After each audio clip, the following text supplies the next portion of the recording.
The second book of Moses, called Exodus, chapter 1.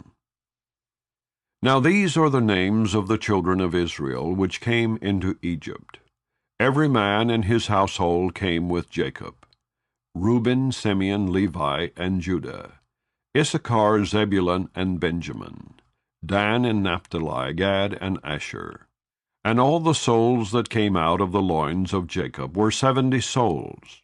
For Joseph was in Egypt already.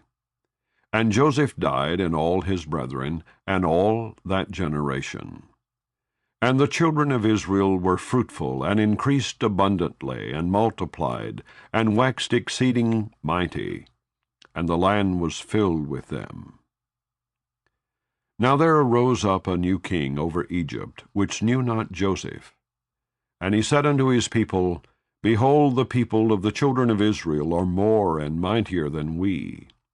Come on, let us deal wisely with them, lest they multiply, and it come to pass that, when there falleth out any war, they join also unto our enemies, and fight against us, and so get them up out of the land. Therefore they did set over them taskmasters, to afflict them with their burdens. And they built for Pharaoh treasure cities, Pithom and Ramesses. But the more they afflicted them, the more they multiplied and grew. And they were grieved because of the children of Israel. And the Egyptians made the children of Israel to serve with rigor. And they made their lives bitter with hard bondage, in mortar and in brick, and in all manner of service in the field. All their service wherein they made them serve was with rigor. And the king of Egypt spake to the Hebrew midwives, of which the name of the one was Shiphrah, and the name of the other Puah. And he said, When ye do the office of a midwife to the Hebrew women, and see them upon the stools, if it be a son, then ye shall kill him, but if it be a daughter, then she shall live. But the midwives feared God, and did not as the king of Egypt commanded them, but saved the men-children alive.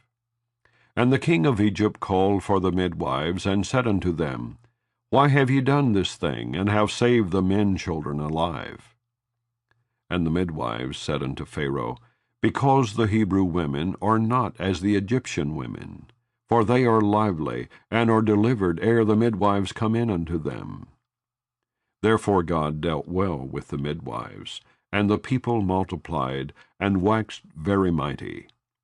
And it came to pass, because the midwives feared God, that he made them houses. And Pharaoh charged all his people, saying, Every son that is born ye shall cast into the river, and every daughter ye shall save alive. Chapter 2. And there went a man of the house of Levi, and took to wife a daughter of Levi. And the woman conceived, and bare a son. And when she saw him that he was a goodly child, she hid him 3 months. And when she could not longer hide him, she took for him an ark of bulrushes, and daubed it with slime and with pitch, and put the child therein. And she laid it in the flags by the river's brink. And his sister stood afar off, to wit what would be done to him. And the daughter of Pharaoh came down to wash herself at the river. And her maidens walked along by the river's side, and when she saw the ark among the flags, she sent her maid to fetch it. And when she had opened it, she saw the child. And behold, the babe wept. And she had compassion on him, and said, This is one of the Hebrews' children. Then said his sister to Pharaoh's daughter, Shall I go and call to thee a nurse of the Hebrew women, that she may nurse the child for thee? And Pharaoh's daughter said unto her, Go. And the maid went and called the child's mother. And Pharaoh's daughter said unto her, Take this child away, and nurse it for me, and I will give thee thy wages. And the woman took the child, and nursed it. And the child grew, and she brought him unto Pharaoh's daughter, and he became her son. And she called his name Moses. And she said, Because I drew him out of the water. And it came to pass in those days, when Moses was grown, that he went out unto his brethren, and looked on their burdens. And he spied an Egyptian smiting an Hebrew, one of his brethren. And he looked this way and that way, and when he saw that there was no man, he slew the Egyptian, and hid him in the sand. And when he went out the second day, behold, 2 men of the Hebrews strove together. And he said to him that did the wrong, Wherefore smitest thou thy fellow? And he said, Who made thee a prince and a judge over us? Intendest thou to kill me as thou killedst the Egyptian? And Moses feared, and said, Surely this thing is known. Now when Pharaoh heard this thing, he sought to slay Moses. But Moses fled from the face of Pharaoh, and dwelt in the land of Midian, and he sat down by a well. Now the priest of Midian had 7 daughters, and they came and drew water, and filled the troughs to water their father's flock. And the shepherds came and drove them away. But Moses stood up and helped them, and watered their flock. And when they came to Ruel their father, he said, How is it that ye are come so soon today? And they said, An Egyptian delivered us out of the hand of the shepherds, and also drew water enough for us, and watered the flock. And he said unto his daughters, And where is he? Why is it that ye have left the man? Call him, that he may eat bread. And Moses was content to dwell with the man. And he gave Moses Zipporah his daughter. And she bare him a son, and he called his name Gershom, for he said, I have been a stranger in a strange land. And it came to pass in process of time that the king of Egypt died. And the children of Israel sighed by reason of the bondage, and they cried, and their cry came up unto God by reason of the bondage. And God heard their groaning, and God remembered his covenant with Abraham, with Isaac, and with Jacob. And God looked upon the children of Israel, and God had respect unto them. Chapter 3. Now Moses kept the flock of Jethro, his father-in-law, the priest of Midian. And he led the flock to the backside of the desert, and came to the mountain of God, even to Horeb. And the angel of the Lord appeared unto him in a flame of fire out of the midst of a bush. And he looked, and behold, the bush burned with fire, and the bush was not consumed. And Moses said, I will now turn aside and see this great sight, why the bush is not burnt. And when the Lord saw that he turned aside to see, God called unto him out of the midst of the bush, and said, Moses, Moses. And he said, Here am I. And he said, Draw not nigh hither, put off thy shoes from off thy feet, for the place whereon thou standest is holy ground. Moreover he said, I am the God of thy father, the God of Abraham, the God of Isaac, and the God of Jacob. And Moses hid his face, for he was afraid to look upon God. And the Lord said, I have surely seen the affliction of my people which are in Egypt, and have heard their cry by reason of their taskmasters, for I know their sorrows. And I am come down to deliver them out of the hand of the Egyptians, and to bring them up out of that land unto a good land and a large, unto a land flowing with milk and honey, unto the place of the Canaanites, and the Hittites, and the Amorites, and the Perizzites, and the Hivites, and the Jebusites. Now therefore, behold, the cry of the children of Israel is come unto me, and I have also seen the oppression wherewith the Egyptians oppress them. Come now therefore, and I will send thee unto Pharaoh, that thou mayest bring forth my people, the children of Israel, out of Egypt. And Moses said unto God, Who am I, that I should go unto Pharaoh, and that I should bring forth the children of Israel out of Egypt? And he said, Certainly I will be with thee, and this shall be a token unto thee that I have sent thee. When thou hast brought forth the people out of Egypt, ye shall serve God upon this mountain. And Moses said unto God, Behold, when I come unto the children of Israel, and shall say unto them, The God of your fathers hath sent me unto you, and they shall say to me, What is his name? What shall I say unto them? And God said unto Moses, I am that I am. And he said, Thus shalt thou say unto the children of Israel, I am hath sent me unto you. And God said moreover unto Moses, Thus shalt thou say unto the children of Israel, The Lord God of your fathers, the God of Abraham, the God of Isaac, and the God of Jacob, hath sent me unto you. This is my name forever, and this is my memorial unto all generations. Go and gather the elders of Israel together, and say unto them, The Lord God of your fathers, the God of Abraham, of Isaac, and of Jacob, appeared unto me, saying, I have surely visited you, and seen that which is done to you in Egypt. And I have said, I will bring you up out of the affliction of Egypt unto the land of the Canaanites, and the Hittites, and the Amorites, and the Perizzites, and the Hivites, and the Jebusites, unto a land flowing with milk and honey.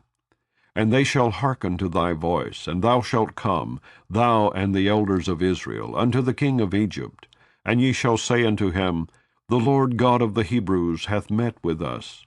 And now let us go, we beseech thee, 3 days' journey into the wilderness, that we may sacrifice to the Lord our God. And I am sure that the king of Egypt will not let you go, no, not by a mighty hand. And I will stretch out my hand, and smite Egypt with all my wonders, which I will do in the midst thereof, and after that he will let you go. And I will give this people favor in the sight of the Egyptians, and it shall come to pass that, when ye go, ye shall not go empty. But every woman shall borrow of her neighbor, and of her that sojourneth in her house, jewels of silver, and jewels of gold, and raiment, and ye shall put them upon your sons, and upon your daughters, and ye shall spoil the Egyptians. Chapter 4. And Moses answered and said, But behold, they will not believe me, nor hearken unto my voice. For they will say, The Lord hath not appeared unto thee. And the Lord said unto him, What is that in thine hand? And he said, A rod. And he said, Cast it on the ground. And he cast it on the ground, and it became a serpent. And Moses fled from before it. And the Lord said unto Moses, Put forth thine hand, and take it by the tail. And he put forth his hand, and caught it, and it became a rod in his hand, that they may believe that the Lord God of their fathers, the God of Abraham, the God of Isaac, and the God of Jacob, hath appeared unto thee. And the Lord said furthermore unto him, Put now thine hand into thy bosom. And he put his hand into his bosom. And when he took it out, behold, his hand was leprous as snow.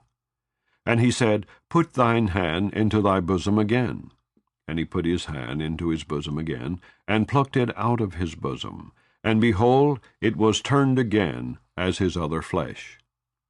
And it shall come to pass, if they will not believe thee, neither hearken to the voice of the first sign, that they will believe the voice of the latter sign. And it shall come to pass, if they will not believe also these 2 signs, neither hearken unto thy voice, that thou shalt take of the water of the river, and pour it upon the dry land. And the water which thou takest out of the river shall become blood upon the dry land. And Moses said unto the Lord, O my Lord, I am not eloquent, neither heretofore nor since thou hast spoken unto thy servant, but I am slow of speech and of a slow tongue. And the Lord said unto him, Who hath made man's mouth? Or who maketh the dumb, or deaf, or the seeing, or the blind? Have not I the Lord? Now therefore go, and I will be with thy mouth, and teach thee what thou shalt say. And he said, O my Lord, send, I pray thee, by the hand of him whom thou wilt send. And the anger of the Lord was kindled against Moses, and he said, Is not Aaron the Levite thy brother? I know that he can speak well. And also, behold, he cometh forth to meet thee. And when he seeth thee, he will be glad in his heart. And thou shalt speak unto him, and put words in his mouth. And I will be with thy mouth, and with his mouth, and will teach you what ye shall do. And he shall be thy spokesman unto the people, and he shall be to thee instead of a mouth, and thou shalt be to him instead of God. And thou shalt take this rod in thine hand, wherewith thou shalt do signs. And Moses went and returned to Jethro his father-in-law, and said unto him, Let me go, I pray thee, and return unto my brethren which are in Egypt, and see whether they be yet alive. And Jethro said to Moses, Go in peace. And the Lord said unto Moses in Midian, Go, return into Egypt, for all the men are dead which sought thy life. And Moses took his wife and his sons, and set them upon an ass, and he returned to the land of Egypt. And Moses took the rod of God in his hand. And the Lord said unto Moses, When thou goest to return into Egypt, see that thou do all those wonders before Pharaoh, which I have put in thine hand. But I will harden his heart, that he shall not let the people go. And thou shalt say unto Pharaoh, Thus saith the Lord, Israel is my son, even my firstborn. And I say unto thee, Let my son go, that he may serve me.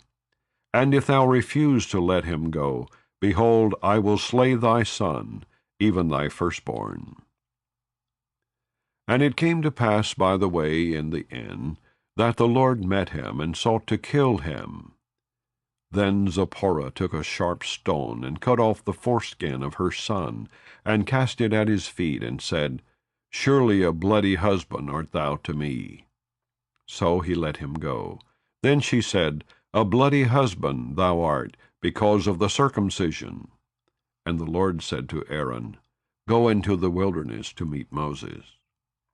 And he went and met him in the mount of God, and kissed him. And Moses told Aaron all the words of the Lord who had sent him, and all the signs which he had commanded him. And Moses and Aaron went and gathered together all the elders of the children of Israel. And Aaron spake all the words which the Lord had spoken unto Moses, and did the signs in the sight of the people. And the people believed. And when they heard that the Lord had visited the children of Israel, and that he had looked upon their affliction, then they bowed their heads and worshipped. Chapter 5. And afterward Moses and Aaron went in and told Pharaoh, Thus saith the Lord God of Israel, Let my people go, that they may hold a feast unto me in the wilderness. And Pharaoh said, Who is the Lord, that I should obey his voice, to let Israel go? I know not the Lord, neither will I let Israel go. And they said, The God of the Hebrews hath met with us. Let us go, we pray thee, 3 days' journey into the desert, and sacrifice unto the Lord our God, lest he fall upon us with pestilence, or with the sword. And the king of Egypt said unto them, Wherefore do ye, Moses and Aaron, let the people from their works? Get you unto your burdens. And Pharaoh said, Behold, the people of the land now are many, and ye make them rest from their burdens. And Pharaoh commanded the same day the taskmasters of the people, and their officers, saying, Ye shall no more give the people straw to make brick, as heretofore. Let them go and gather straw for themselves. And the tale of the bricks which they did make heretofore, ye shall lay upon them. Ye shall not diminish aught thereof, for they be idle. Therefore they cry, saying, Let us go and sacrifice to our God. Let their more work be laid upon the men, that they may labor therein, and let them not regard vain words. And the taskmasters of the people went out, and their officers, and they spake to the people, saying, Thus saith Pharaoh, I will not give you straw. Go ye, get you straw where ye can find it, yet not aught of your work shall be diminished. So the people were scattered abroad throughout all the land of Egypt to gather stubble instead of straw. And the taskmasters hasted them, saying, Fulfill your works, your daily task, as when there was straw. And the officers of the children of Israel, which Pharaoh's taskmasters had set over them, were beaten, and demanded, Wherefore have ye not fulfilled your task in making brick both yesterday and today, as heretofore? Then the officers of the children of Israel came, and cried unto Pharaoh, saying, Wherefore dealest thou thus with thy servants? There is no straw given unto thy servants, and they say to us, Make brick. And behold, thy servants are beaten, but the fault is in thine own people. But he said, Ye are idle, ye are idle. Therefore ye say, Let us go and do sacrifice to the Lord. Go therefore now and work, for there shall no straw be given you, yet shall ye deliver the tale of bricks. And the officers of the children of Israel did see that they were in evil case after it was said, Ye shall not minish aught from your bricks of your daily task. And they met Moses and Aaron, who stood in the way, as they came forth from Pharaoh. And they said unto them, The Lord look upon you and judge, because ye have made our savor to be abhorred in the eyes of Pharaoh, and in the eyes of his servants, to put a sword in their hand to slay us.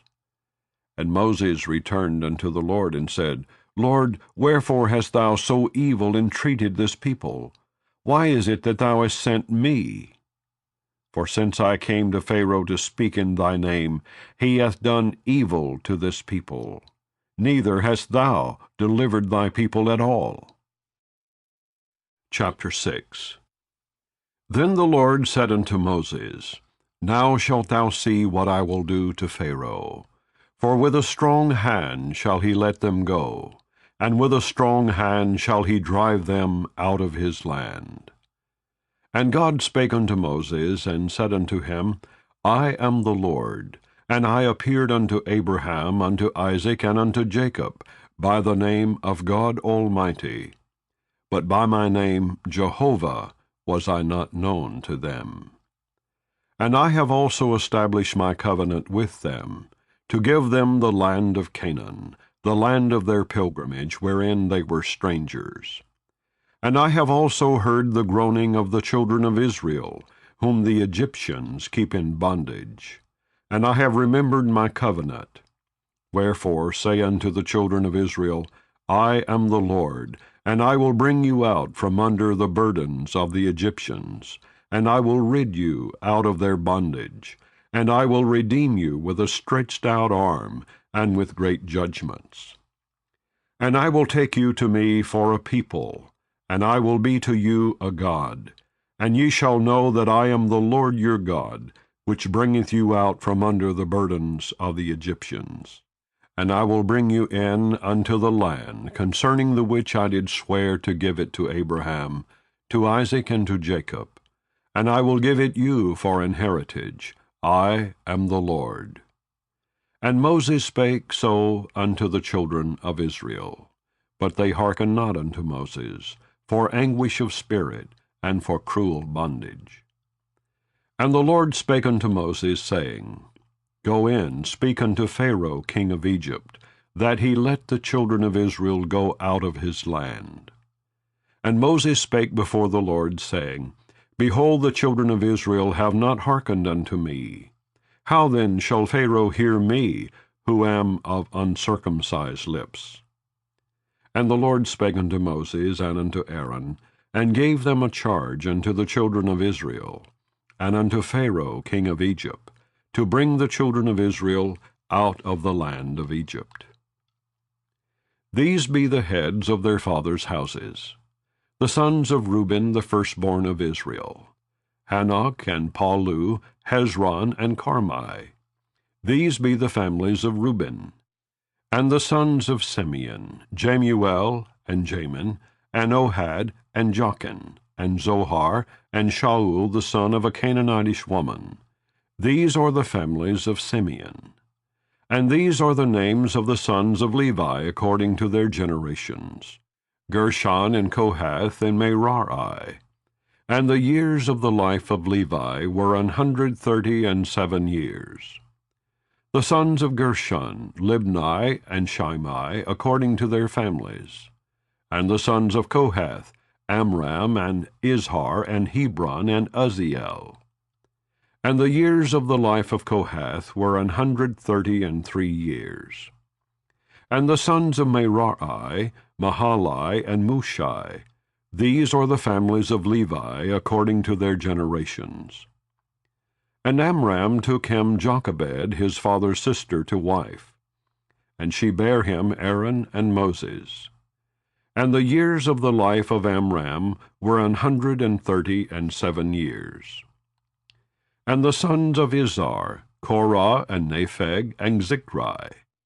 And the sons of Uzziel, Mishael, Elzaphan, and Zithri.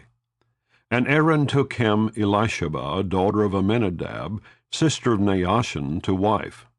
And she bare him Nadab, and Abihu, Eleazar, and Ithamar. And the sons of Korah, Azir, and Elkanah, and Abiasaph. These are the families of the Korhites. And Eleazar, Aaron's son, took him one of the daughters of Putiel to wife. And she bare him Phinehas. These are the heads of the fathers of the Levites according to their families.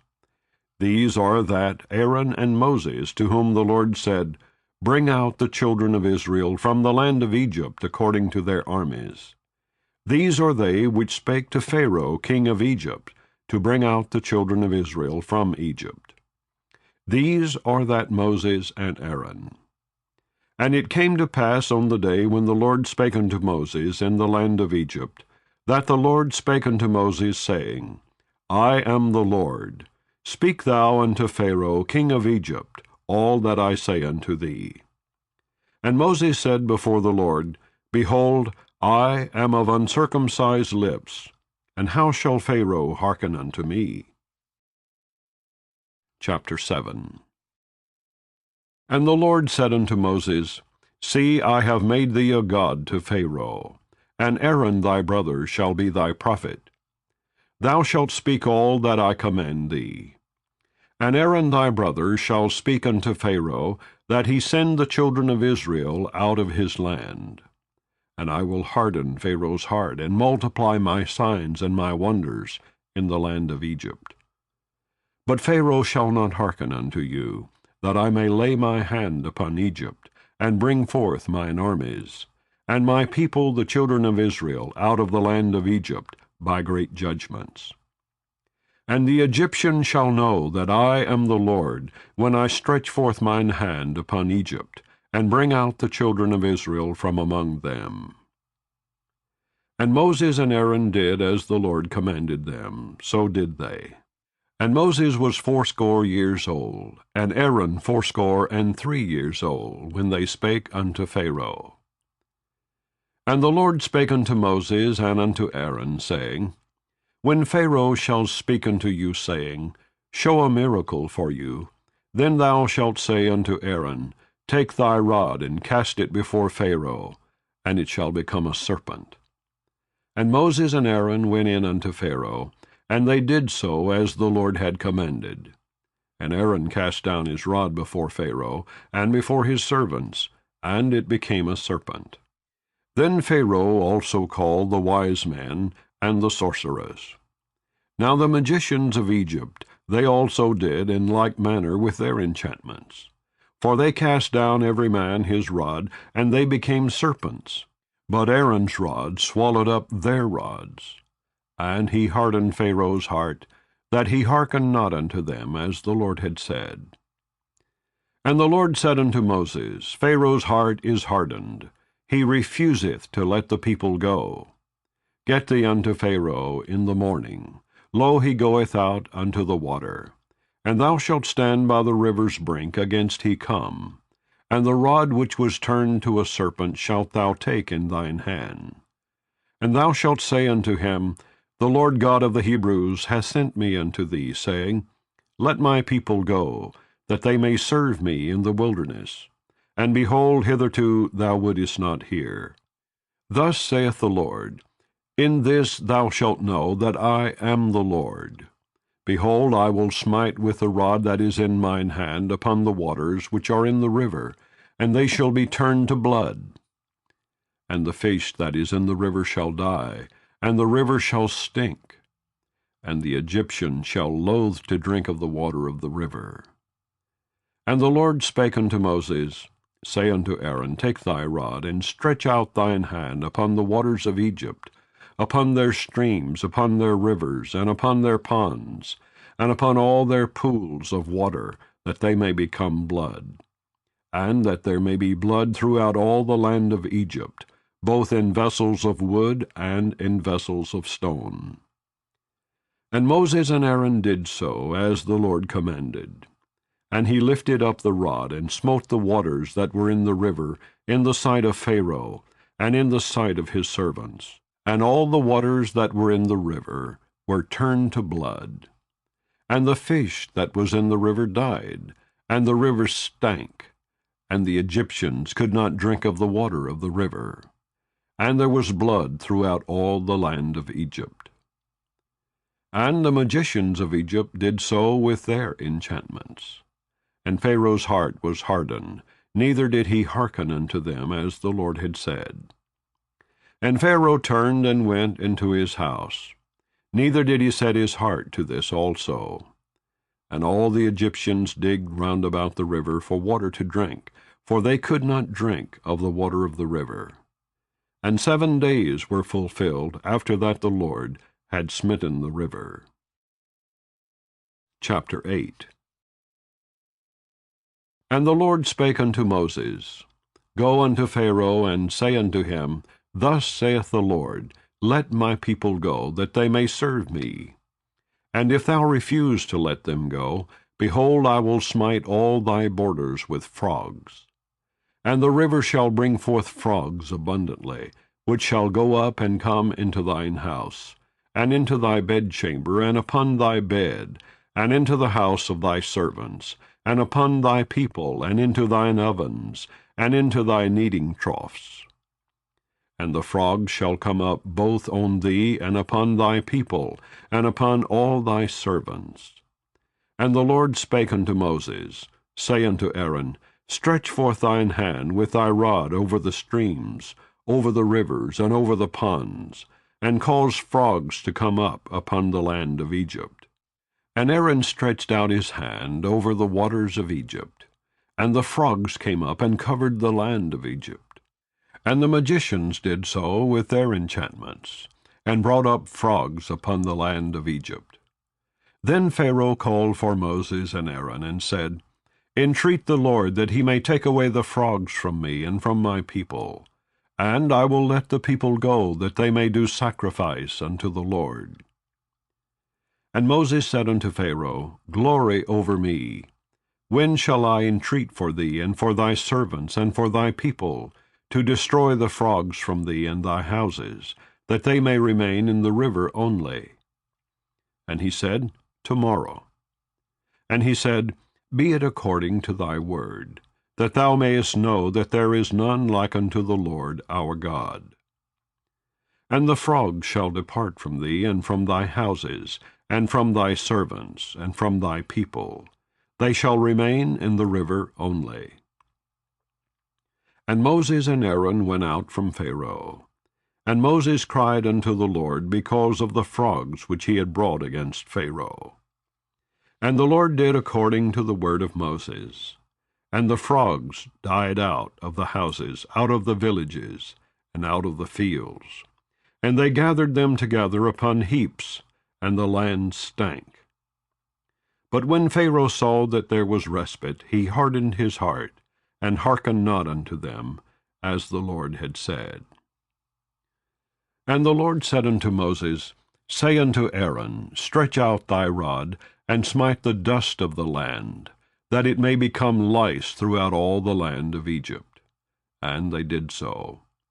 For Aaron stretched out his hand with his rod, and smote the dust of the earth, and it became lice in man and in beast.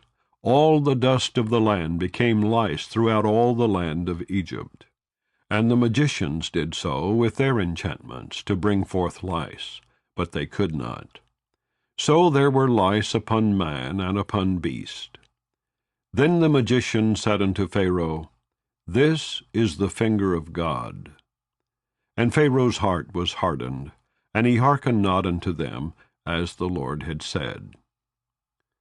And the Lord said unto Moses, Rise up early in the morning, and stand before Pharaoh. Lo, he cometh forth to the water. And say unto him, Thus saith the Lord, Let my people go, that they may serve me. Else, if thou wilt not let my people go, behold, I will send swarms of flies upon thee, and upon thy servants, and upon thy people, and into thy houses. And the houses of the Egyptians shall be full of swarms of flies, and also the ground whereon they are. And I will sever in that day the land of Goshen, in which my people dwell, that no swarms of flies shall be there, to the end thou mayest know that I am the Lord in the midst of the earth. And I will put a division between my people and thy people. Tomorrow shall this sign be. And the Lord did so. And there came a grievous swarm of flies into the house of Pharaoh, and into his servants' houses, and into all the land of Egypt. The land was corrupted by reason of the swarm of flies. And Pharaoh called for Moses and for Aaron, and said, Go ye, sacrifice to your God in the land. And Moses said, It is not meet so to do, for we shall sacrifice the abomination of the Egyptians to the Lord our God. Lo, shall we sacrifice the abomination of the Egyptians before their eyes, and will they not stone us? We will go 3 days' journey into the wilderness, and sacrifice to the Lord our God, as he shall command us. And Pharaoh said, I will let you go, that ye may sacrifice to the Lord your God in the wilderness. Only ye shall not go very far away. Entreat for me. And Moses said, Behold, I go out from thee, and I will entreat the Lord, that the swarms of flies may depart from Pharaoh, from his servants, and from his people tomorrow. But let not Pharaoh deal deceitfully any more in not letting the people go to sacrifice to the Lord. And Moses went out from Pharaoh, and entreated the Lord. And the Lord did according to the word of Moses. And he removed the swarms of flies from Pharaoh, from his servants, and from his people. There remained not one. And Pharaoh hardened his heart at this time also, neither would he let the people go. Chapter 9. Then the Lord said unto Moses, Go in unto Pharaoh, and tell him, Thus saith the Lord God of the Hebrews, Let my people go, that they may serve me. For if thou refuse to let them go, and wilt hold them still, behold, the hand of the Lord is upon thy cattle which is in the field, upon the horses, upon the asses, upon the camels, upon the oxen, and upon the sheep. There shall be a very grievous murrain. And the Lord shall sever between the cattle of Israel and the cattle of Egypt. And there shall nothing die of all that is the children of Israel. And the Lord appointed a set time, saying, Tomorrow the Lord shall do this thing in the land. And the Lord did that thing on the morrow, and all the cattle of Egypt died, but of the cattle of the children of Israel died not one. And Pharaoh sent, and behold, there was not one of the cattle of the Israelites dead. And the heart of Pharaoh was hardened, and he did not let the people go. And the Lord said unto Moses and unto Aaron, Take to you handfuls of ashes of the furnace, and let Moses sprinkle it toward the heaven in the sight of Pharaoh. And it shall become small dust in all the land of Egypt, and shall be a boil breaking forth with blains upon man, and upon beast throughout all the land of Egypt. And they took ashes of the furnace, and stood before Pharaoh. And Moses sprinkled it up toward heaven, and it became a boil, breaking forth with blains upon man, and upon beast. And the magicians could not stand before Moses because of the boils, for the boil was upon the magicians, and upon all the Egyptians. And the Lord hardened the heart of Pharaoh, and he hearkened not unto them, as the Lord had spoken unto Moses.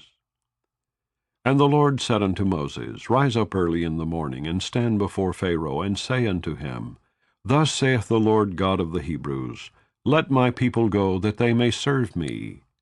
For I will at this time send all my plagues upon thine heart, and upon thy servants, and upon thy people, that thou mayest know that there is none like me in all the earth. For now I will stretch out my hand, that I may smite thee and thy people with pestilence, and thou shalt be cut off from the earth. And in very deed for this cause have I raised thee up, for to show in thee my power, and that my name may be declared throughout all the earth. As yet exaltest thou thyself against my people, that thou wilt not let them go. Behold, tomorrow about this time I will cause it to rain a very grievous hail, such as hath not been in Egypt since the foundation thereof, even until now. Send therefore now, and gather thy cattle, and all that thou hast in the field. For upon every man and beast which shall be found in the field, and shall not be brought home, the hail shall come down upon them, and they shall die. He that feared the word of the Lord among the servants of Pharaoh made his servants and his cattle flee into the houses. And he that regarded not the word of the Lord left his servants and his cattle in the field. And the Lord said unto Moses, Stretch forth thine hand toward heaven, that there may be hail in all the land of Egypt, upon man and upon beast, and upon every herb of the field throughout the land of Egypt. And Moses stretched forth his rod toward heaven, and the Lord sent thunder and hail, and the fire ran along upon the ground, and the Lord rained hail upon the land of Egypt. So there was hail and fire mingled with the hail, very grievous, such as there was none like it in all the land of Egypt since it became a nation. And the hail smote throughout all the land of Egypt, all that was in the field, both man and beast. And the hail smote every herb of the field, and brake every tree of the field. Only in the land of Goshen, where the children of Israel were, was there no hail. And Pharaoh sent and called for Moses and Aaron, and said unto them, I have sinned this time. The Lord is righteous, and I and my people are wicked. Entreat the Lord, for it is enough, that there be no more mighty thunderings and hail, and I will let you go, and ye shall stay no longer. And Moses said unto him, As soon as I am gone out of the city, I will spread abroad my hands unto the Lord, and the thunder shall cease, neither shall there be any more hail, that thou mayest know how that the earth is the Lord's. But as for thee and thy servants, I know that ye will not yet fear the Lord God.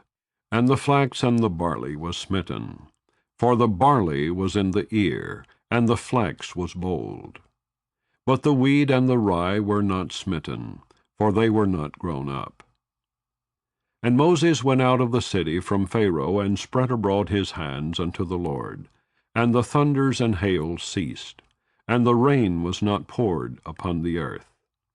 And when Pharaoh saw that the rain and the hail and the thunders were ceased, he sinned yet more, and hardened his heart, he and his servants. And the heart of Pharaoh was hardened, neither would he let the children of Israel go, as the Lord had spoken by Moses. Chapter 10. And the Lord said unto Moses, Go in unto Pharaoh, for I have hardened his heart, and the heart of his servants, that I might show these my signs before him, and that thou mayest tell in the ears of thy son, and of thy son's son, what things I have wrought in Egypt, and my signs which I have done among them, that ye may know how that I am the Lord. And Moses and Aaron came in unto Pharaoh, and said unto him, Thus saith the Lord, God of the Hebrews, How long wilt thou refuse to humble thyself before me? Let my people go, that they may serve me. Else if thou refuse to let my people go, behold, tomorrow will I bring the locusts into thy coast, and they shall cover the face of the earth, that one cannot be able to see the earth. And they shall eat the residue of that which is escaped, which remaineth unto you from the hail, and shall eat every tree which groweth for you out of the field. and they shall fill thy houses, and the houses of all thy servants, and the houses of all the Egyptians, which neither thy fathers nor thy fathers' fathers have seen, since the day that they were upon the earth unto this day. And he turned himself and went out from Pharaoh. And Pharaoh's servants said unto him, How long shall this man be a snare unto us? Let the men go, that they may serve the Lord their God. Knowest thou not yet that Egypt is destroyed? And Moses and Aaron were brought again unto Pharaoh, and he said unto them, Go, serve the Lord your God.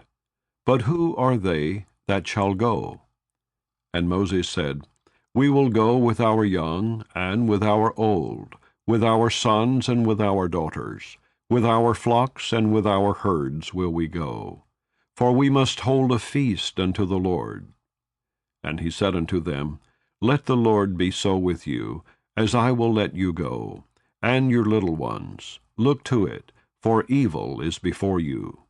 Not so. Go now, ye that are men, and serve the Lord, for that ye did desire. And they were driven out from Pharaoh's presence. And the Lord said unto Moses, Stretch out thine hand over the land of Egypt for the locusts, that they may come up upon the land of Egypt, and eat every herb of the land, even all that the hail hath left. And Moses stretched forth his rod over the land of Egypt, and the Lord brought an east wind upon the land all that day, and all that night. And when it was morning, the east wind brought the locusts. And the locusts went up over all the land of Egypt, and rested in all the coast of Egypt. Very grievous were they. Before them there were no such locusts as they, neither after them shall be such. For they covered the face of the whole earth, so that the land was darkened. And they did eat every herb of the land, and all the fruit of the trees which the hail had left. And there remained not any green thing in the trees, or in the herbs of the field, through all the land of Egypt. Then Pharaoh called for Moses and Aaron in haste, and he said, I have sinned against the Lord your God, and against you. Now therefore forgive, I pray thee, my sin only this once, and entreat the Lord your God, that he may take away from me this death only. And he went out from Pharaoh, and entreated the Lord. And the Lord turned a mighty strong west wind, which took away the locusts, and cast them into the Red Sea. There remained not one locust in all the coast of Egypt. But the Lord hardened Pharaoh's heart, so that he would not let the children of Israel go. And the Lord said unto Moses, Stretch out thine hand toward heaven, that there may be darkness over the land of Egypt, even darkness which may be felt. And Moses stretched forth his hand toward heaven, and there was a thick darkness in all the land of Egypt 3 days. They saw not one another, neither rose any from his place for 3 days. But all the children of Israel had light in their dwellings. And Pharaoh called unto Moses, and said, Go ye, serve the Lord, only let your flocks and your herds be stayed. Let your little ones also go with you. And Moses said, Thou must give us also sacrifices and burnt offerings, that we may sacrifice unto the Lord our God. Our cattle also shall go with us. There shall not an hoof be left behind. For thereof must we take to serve the Lord our God. And we know not with what we must serve the Lord until we come thither. But the Lord hardened Pharaoh's heart, and he would not let them go. And Pharaoh said unto him, Get thee from me, take heed to thyself, see my face no more. For in that day thou seest my face, thou shalt die. And Moses said, Thou hast spoken well, I will see thy face again no more. Chapter 11. And the Lord said unto Moses, Yet will I bring 1 plague more upon Pharaoh and upon Egypt. Afterwards he will let you go hence. When he shall let you go, he shall surely thrust you out hence altogether. Speak now in the ears of the people, And let every man borrow of his neighbor, and every woman of her neighbor, jewels of silver and jewels of gold. And the Lord gave the people favor in the sight of the Egyptians.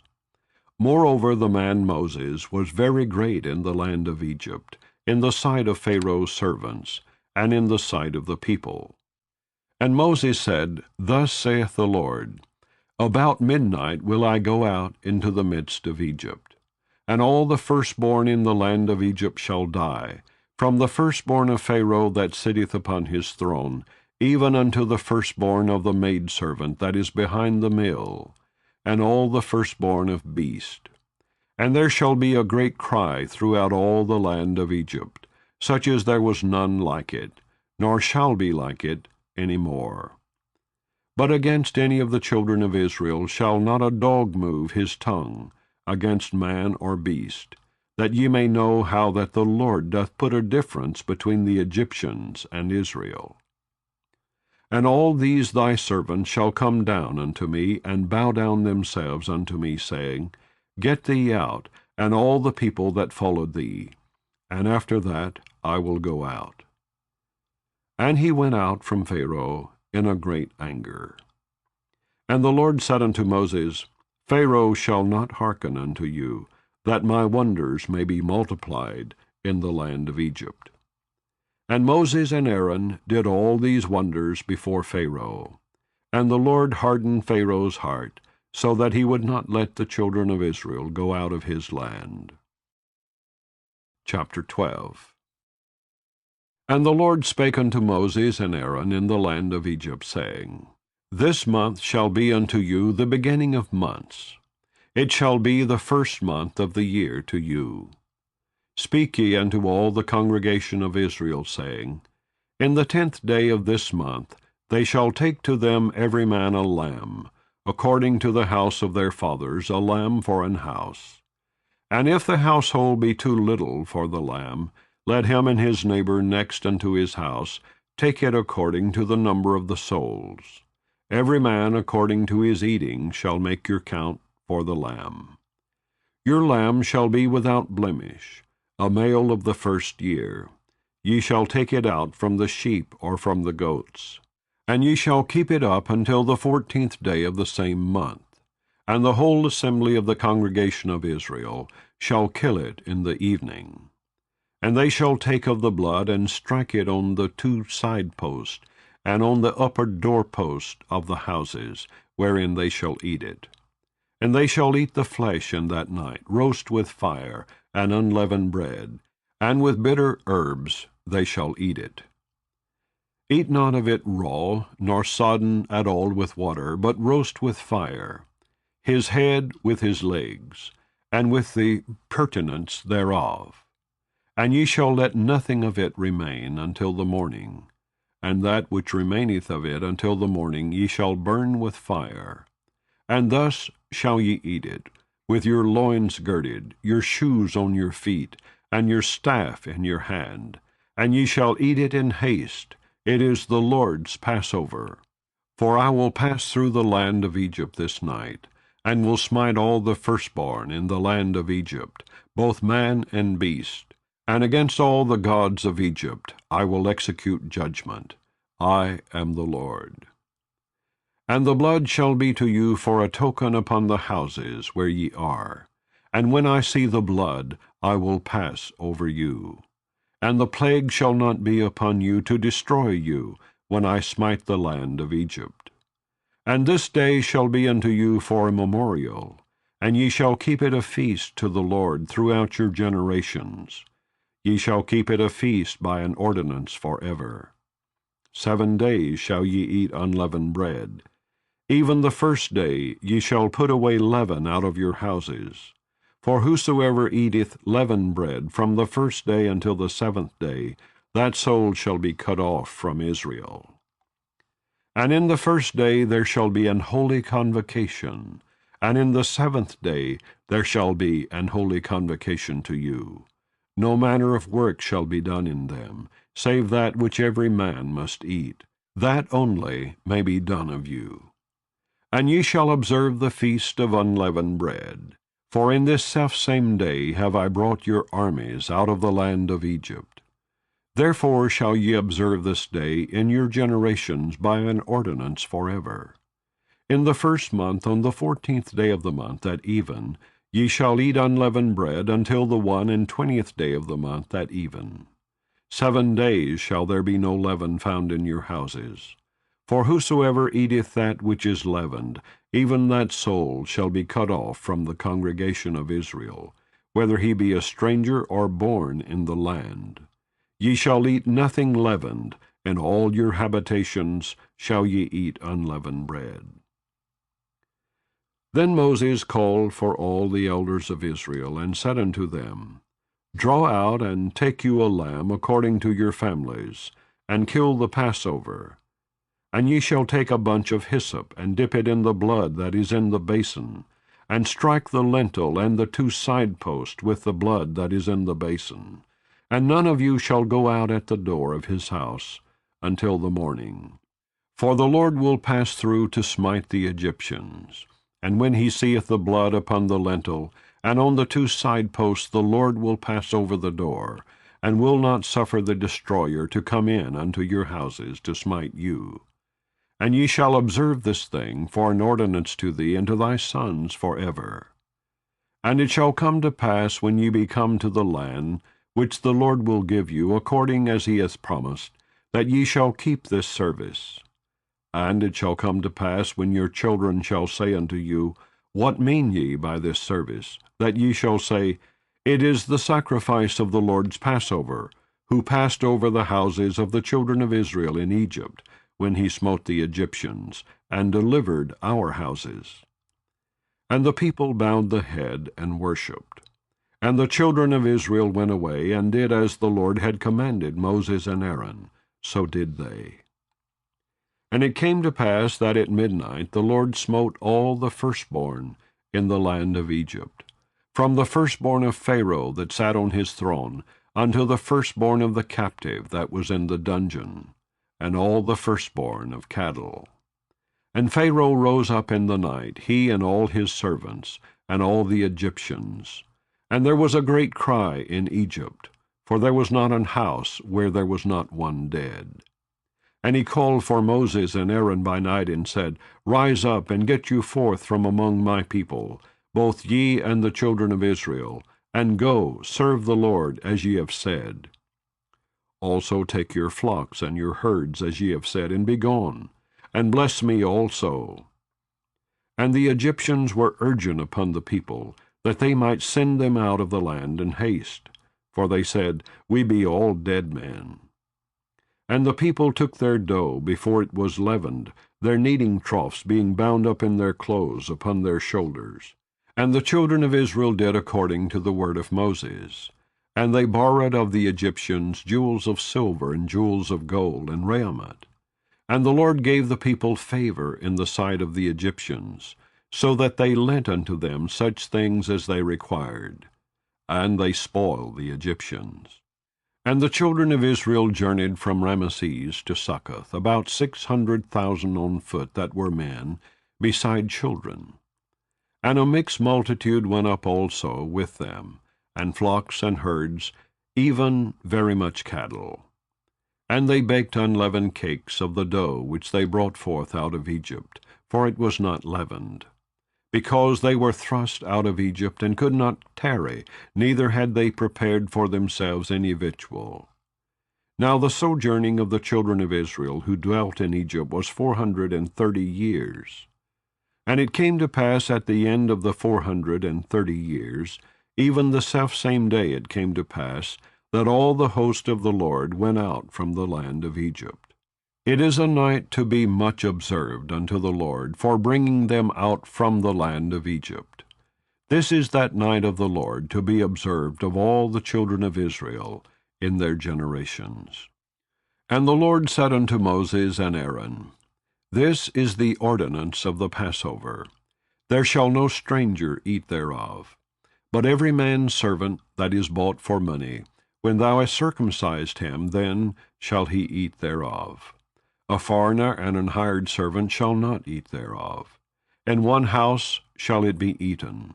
Thou shalt not carry forth aught of the flesh abroad out of the house, neither shall ye break a bone thereof.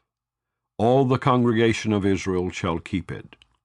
And when a stranger shall sojourn with thee, and will keep the Passover to the Lord, let all his males be circumcised, and then let him come near and keep it.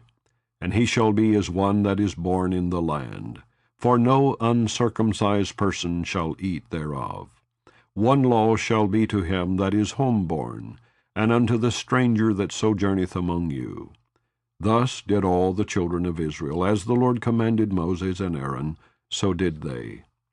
And it came to pass the selfsame day that the Lord did bring the children of Israel out of the land of Egypt by their armies. Chapter 13. And the Lord spake unto Moses, saying, Sanctify unto me all the firstborn, whatsoever openeth the womb among the children of Israel, both of man and of beast, it is mine. And Moses said unto the people, Remember this day, in which ye came out from Egypt, out of the house of bondage. For by strength of hand the Lord brought you out from this place. There shall no leavened bread be eaten. This day came ye out in the month Abib. And it shall be, when the Lord shall bring thee into the land of the Canaanites, and the Hittites, and the Amorites, and the Hivites, and the Jebusites, which he sware unto thy fathers to give thee, a land flowing with milk and honey, that thou shalt keep this service in this month.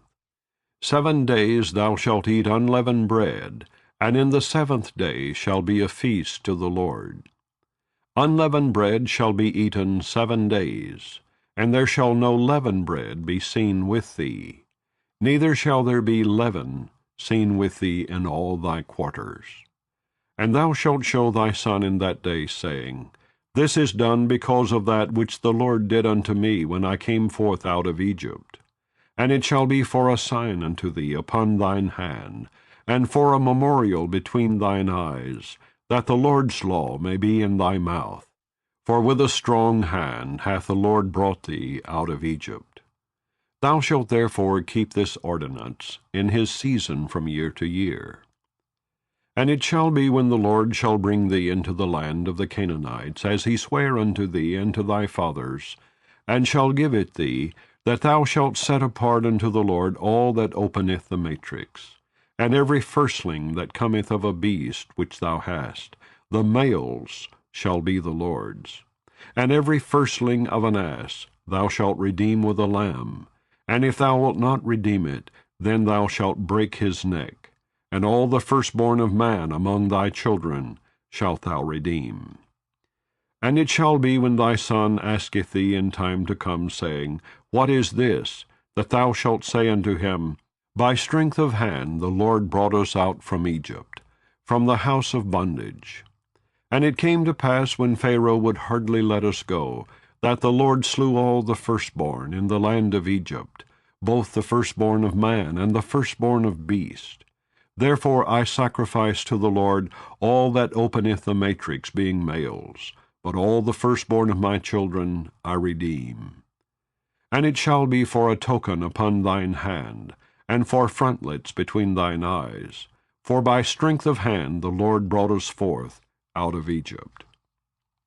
And it came to pass, when Pharaoh had let the people go, that God led them not through the way of the land of the Philistines, although that was near. For God said, Lest peradventure the people repent when they see war, and they return to Egypt. But God led the people about through the way of the wilderness of the Red Sea, and the children of Israel went up harnessed out of the land of Egypt. And Moses took the bones of Joseph with him, for he had straitly sworn the children of Israel, saying, God will surely visit you, and ye shall carry up my bones away hence with you. And they took their journey from Succoth, and encamped in Etham, in the edge of the wilderness. And the Lord went before them by day in a pillar of a cloud, to lead them the way, and by night in a pillar of fire, to give them light, to go by day and night. He took not away the pillar of the cloud by day, nor the pillar of fire by night from before the people. Chapter 14. And the Lord spake unto Moses, saying, Speak unto the children of Israel, that they turn and encamp before Pilahiroth, between Migdol and the sea, over against Baal-zephon. Before it shall ye encamp by the sea. For Pharaoh will say of the children of Israel, They are entangled in the land, the wilderness hath shut them in. And I will harden Pharaoh's heart, that he shall follow after them. And I will be honored upon Pharaoh, and upon all his host, that the Egyptians may know that I am the Lord. And they did so. And it was told the king of Egypt that the people fled. And the heart of Pharaoh and of his servants was turned against the people. And they said, Why have we done this, that we have let Israel go from serving us? And he made ready his chariot, and took his people with him. And he took 600 chosen chariots, and all the chariots of Egypt, and captains over every one of them. And the Lord hardened the heart of Pharaoh king of Egypt, and he pursued after the children of Israel. And the children of Israel went out with an high hand. But the Egyptians pursued after them, all the horses and chariots of Pharaoh, and his horsemen and his army, and overtook them encamping by the sea, beside Pihahiroth before Baal-zephon. And when Pharaoh drew nigh, the children of Israel lifted up their eyes, and behold, the Egyptians marched after them, and they were sore afraid. And the children of Israel cried out unto the Lord. And they said unto Moses, Because there were no graves in Egypt, hast thou taken us away to die in the wilderness? Wherefore hast thou dealt thus with us, to carry us forth out of Egypt? Is not this the word that we did tell thee in Egypt, saying, Let us alone, that we may serve the Egyptians? For it had been better for us to serve the Egyptians than that we should die in the wilderness. And Moses said unto the people, Fear ye not, stand still and see the salvation of the Lord, which he will show to you today. For the Egyptians whom ye have seen today, ye shall see them again no more forever. The Lord shall fight for you, and ye shall hold your peace. And the Lord said unto Moses, Wherefore criest thou unto me? Speak unto the children of Israel, that they go forward. But lift thou up thy rod, and stretch out thine hand over the sea, and divide it. And the children of Israel shall go on dry ground through the midst of the sea. And I, behold, I will harden the hearts of the Egyptians, and they shall follow them, and I will get me honor upon Pharaoh, and upon all his host, upon his chariots, and upon his horsemen. And the Egyptians shall know that I am the Lord, when I have gotten me honor upon Pharaoh, upon his chariots, and upon his horsemen. And the angel of God, which went before the camp of Israel, removed and went behind them. And the pillar of the cloud went from before their face, and stood behind them. And it came between the camp of the Egyptians and the camp of Israel. And it was a cloud and darkness to them, but it gave light by night to these, so that the one came not near the other all the night. And Moses stretched out his hand over the sea, and the Lord caused the sea to go back by a strong east wind all that night, and made the sea dry land, and the waters were divided.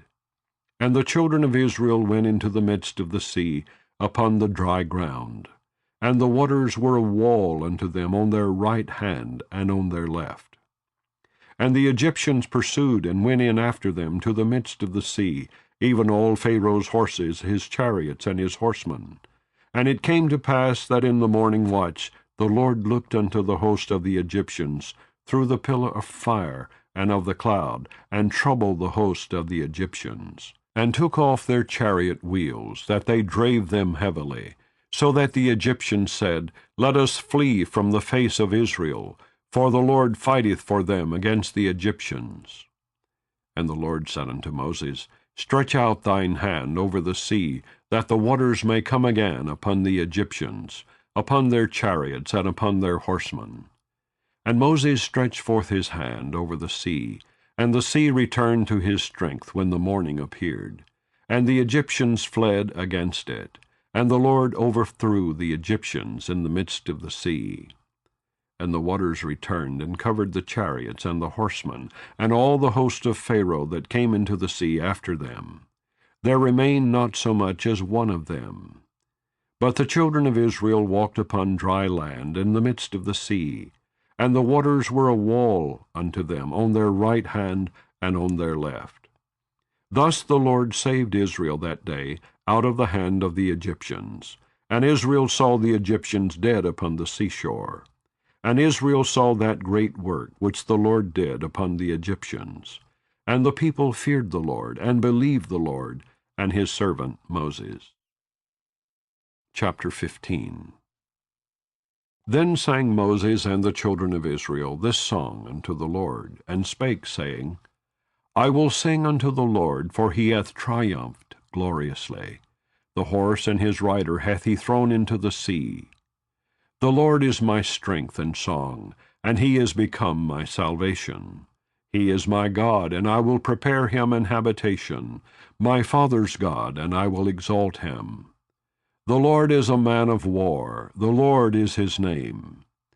Pharaoh's chariots and his host hath he cast into the sea. His chosen captains also are drowned in the Red Sea. The depths have covered them, they sank into the bottom as a stone. Thy right hand, O Lord, is become glorious in power.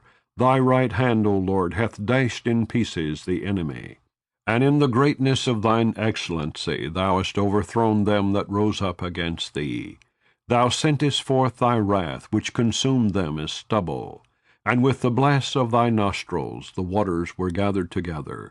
The flood stood upright as an heap, and the depths were congealed in the heart of the sea. The enemy said, I will pursue, I will overtake, I will divide the spoil. My lust shall be satisfied upon them. I will draw my sword, my hand shall destroy them. Thou didst blow with thy wind, the sea covered them. They sank as lead in the mighty waters. Who is like unto thee, O Lord, among the gods? Who is like thee, glorious in holiness, fearful in praises, doing wonders? Thou stretchest out thy right hand, the earth swallowed them. Thou in thy mercy hast led forth the people which thou hast redeemed. Thou hast guided them in thy strength unto thy holy habitation. The people shall hear and be afraid. Sorrow shall take hold on the inhabitants of Palestina. Then the dukes of Edom shall be amazed. The mighty men of Moab, trembling, shall take hold upon them. All the inhabitants of Canaan shall melt away. Fear and dread shall fall upon them. By the greatness of thine arm they shall be as still as a stone, till thy people pass over, O Lord, till the people pass over which thou hast purchased. Thou shalt bring them in, and plant them in the mountain of thine inheritance, in the place, O Lord, which thou hast made for thee to dwell in the sanctuary, O Lord, which thy hands have established. The Lord shall reign for ever and ever. For the horse of Pharaoh went in with his chariots, and with his horsemen into the sea, and the Lord brought again the waters of the sea upon them. But the children of Israel went on dry land in the midst of the sea.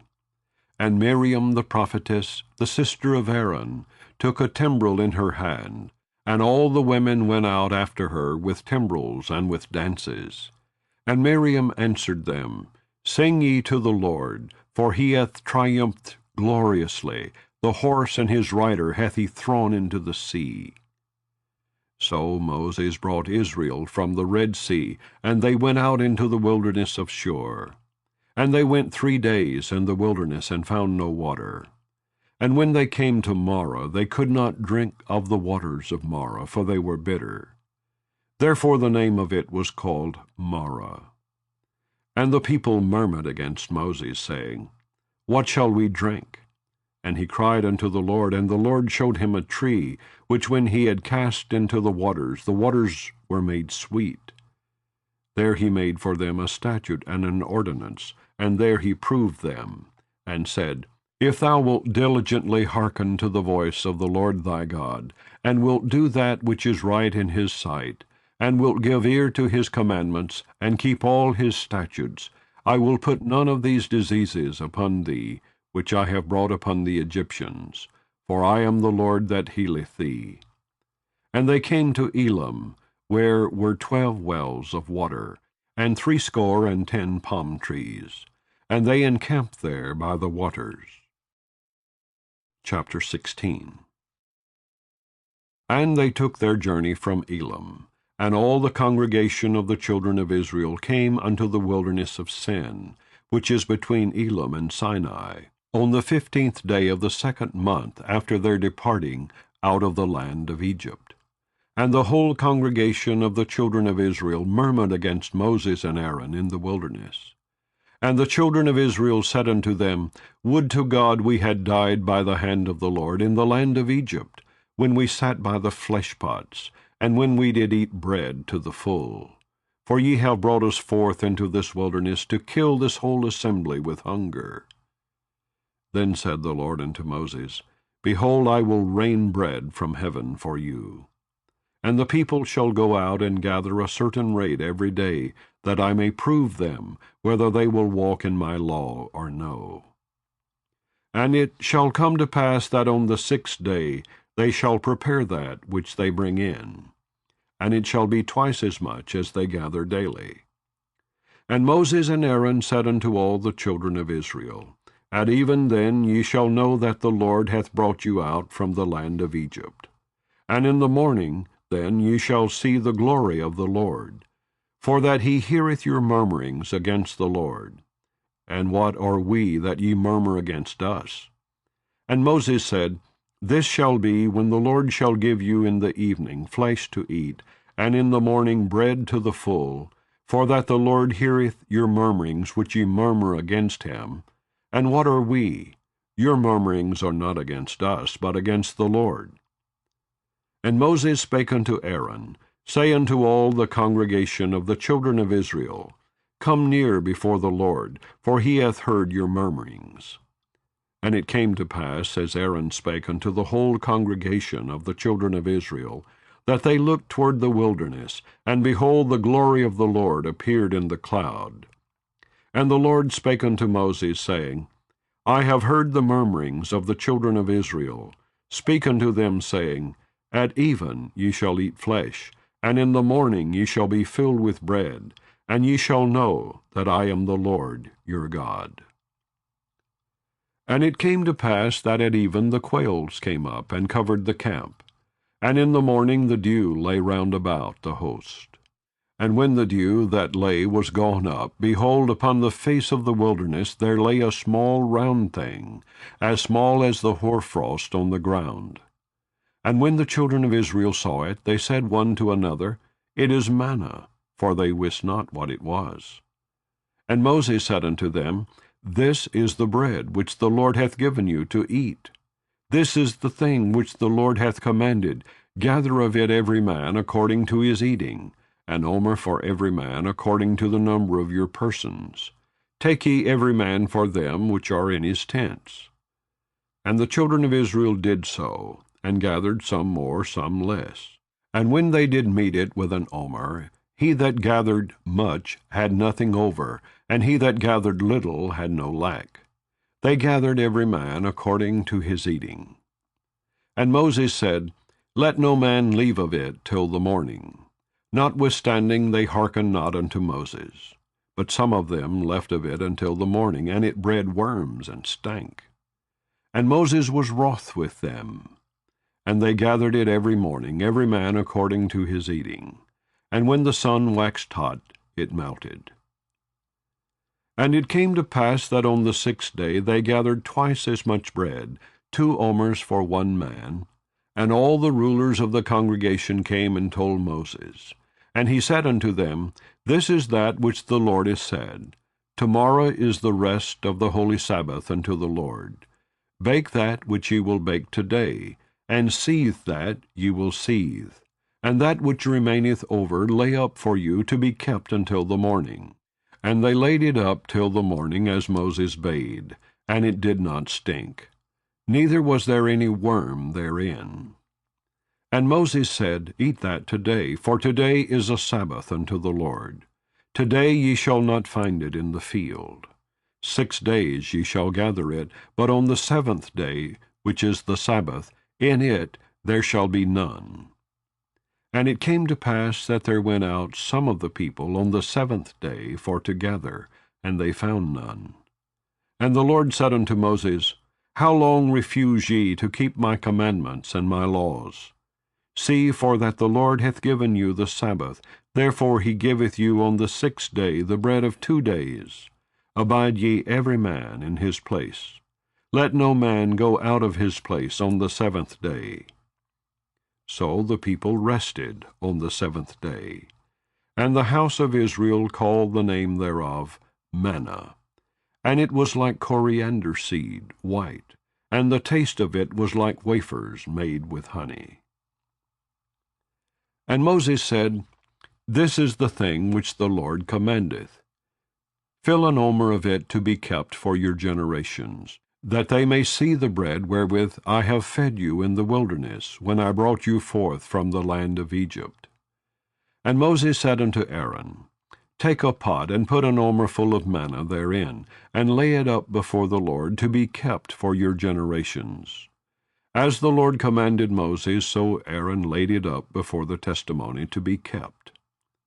And the children of Israel did eat manna 40 years, until they came to a land inhabited. They did eat manna until they came unto the borders of the land of Canaan.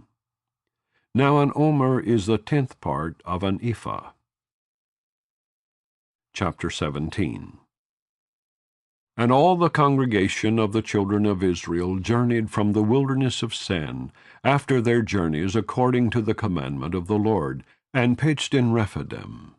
And there was no water for the people to drink. Wherefore the people did chide with Moses, and said, Give us water that we may drink. And Moses said unto them, Why chide ye with me? Wherefore do ye tempt the Lord? And the people thirsted there for water, and the people murmured against Moses, and said, Wherefore is this that thou hast brought us up out of Egypt, to kill us and our children and our cattle with thirst? And Moses cried unto the Lord, saying, What shall I do unto this people? They be almost ready to stone me.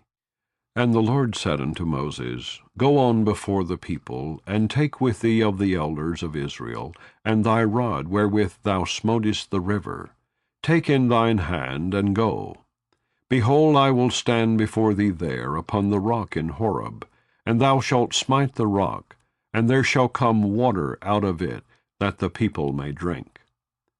And Moses did so in the sight of the elders of Israel.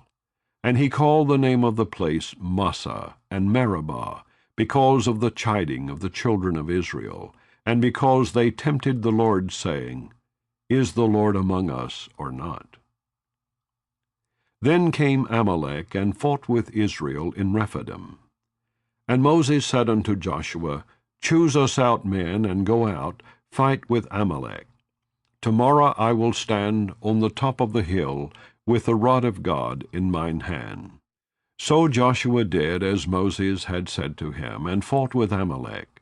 And Moses, Aaron, and Hur went up to the top of the hill. And it came to pass, when Moses held up his hand, that Israel prevailed, and when he let down his hand, Amalek prevailed. But Moses' hands were heavy, and they took a stone and put it under him, and he sat thereon. And Aaron and Hur stayed up his hands, the one on the one side and the other on the other side, and his hands were steady until the going down of the sun. And Joshua discomfited Amalek and his people with the edge of the sword. And the Lord said unto Moses, Write this for a memorial in a book, and rehearse it in the ears of Joshua, for I will utterly put out the remembrance of Amalek from under heaven. And Moses built an altar, and called the name of it Jehovah Nissi.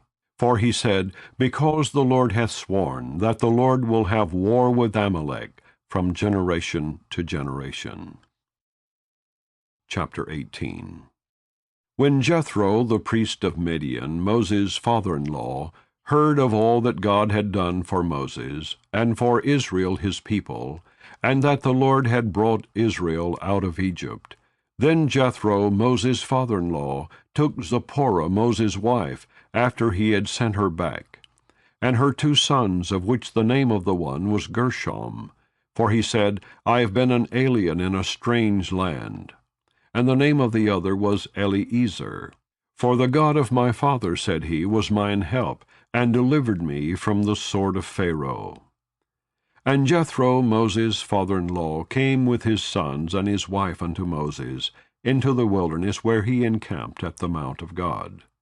And he said unto Moses, I thy father-in-law Jethro am come unto thee, and thy wife, and her 2 sons with her. And Moses went out to meet his father-in-law, and did obeisance, and kissed him. And they asked each other of their welfare. And they came into the tent. And Moses told his father-in-law all that the Lord had done unto Pharaoh, and to the Egyptians for Israel's sake, and all the travail that had come upon them by the way, and how the Lord delivered them. And Jethro rejoiced for all the goodness which the Lord had done to Israel, whom he had delivered out of the hand of the Egyptians. And Jethro said, Blessed be the Lord, who hath delivered you out of the hand of the Egyptians, and out of the hand of Pharaoh, who hath delivered the people from under the hand of the Egyptians. Now I know that the Lord is greater than all gods, for in the thing wherein they dealt proudly he was above them. And Jethro, Moses' father-in-law, took a burnt offering and sacrifices for God. And Aaron came, and all the elders of Israel, to eat bread with Moses' father-in-law before God. And it came to pass on the morrow that Moses sat to judge the people, and the people stood by Moses from the morning unto the evening. And when Moses' father-in-law saw all that he did to the people, he said, What is this thing that thou doest to the people? Why sittest thou thyself alone, and all the people stand by thee from morning unto even? And Moses said unto his father-in-law, Because the people come unto me to inquire of God. When they have a matter, they come unto me, and I judge between one and another, and I do make them know the statutes of God and his laws. And Moses' father-in-law said unto him, The thing that thou doest is not good. Thou wilt surely wear away both thou and this people that is with thee. For this thing is too heavy for thee, thou art not able to perform it thyself alone. Hearken now unto my voice, I will give thee counsel, and God shall be with thee. Be thou for the people to Godward, that thou mayest bring the causes unto God.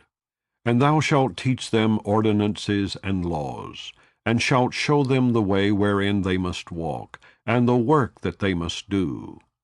Moreover, thou shalt provide out of all the people able men, such as fear God, men of truth, hating covetousness, and place such over them, to be rulers of thousands, and rulers of hundreds, rulers of 50s, and rulers of 10s. And let them judge the people at all seasons. And it shall be that every great matter they shall bring unto thee, but every small matter they shall judge. So shall it be easier for thyself, and they shall bear the burden with thee. If thou shalt do this thing, and God command thee so, then thou shalt be able to endure, and all this people shall also go to their place in peace. So Moses hearkened to the voice of his father-in-law, and did all that he had said. And Moses chose able men out of all Israel, and made them heads over the people, rulers of thousands, rulers of hundreds, rulers of 50s, and rulers of 10s. And they judged the people at all seasons.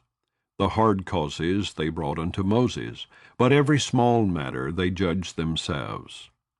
And Moses let his father-in-law depart, and he went his way into his own land.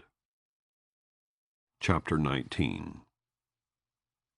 In the 3rd month, when the children of Israel were gone forth out of the land of Egypt, the same day came they into the wilderness of Sinai. For they were departed from Rephidim, and were come to the desert of Sinai, and had pitched in the wilderness. And there Israel camped before the mount.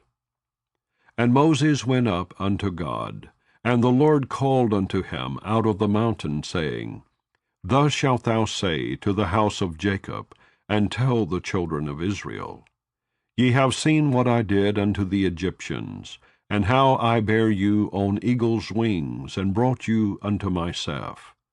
Now therefore, if ye will obey my voice indeed, and keep my covenant, then ye shall be a peculiar treasure unto me above all people, for all the earth is mine. And ye shall be unto me a kingdom of priests and an holy nation. These are the words which thou shalt speak unto the children of Israel. And Moses came and called for the elders of the people, and laid before their faces all these words which the Lord commanded him. And all the people answered together and said, All that the Lord hath spoken we will do. And Moses returned the words of the people unto the Lord.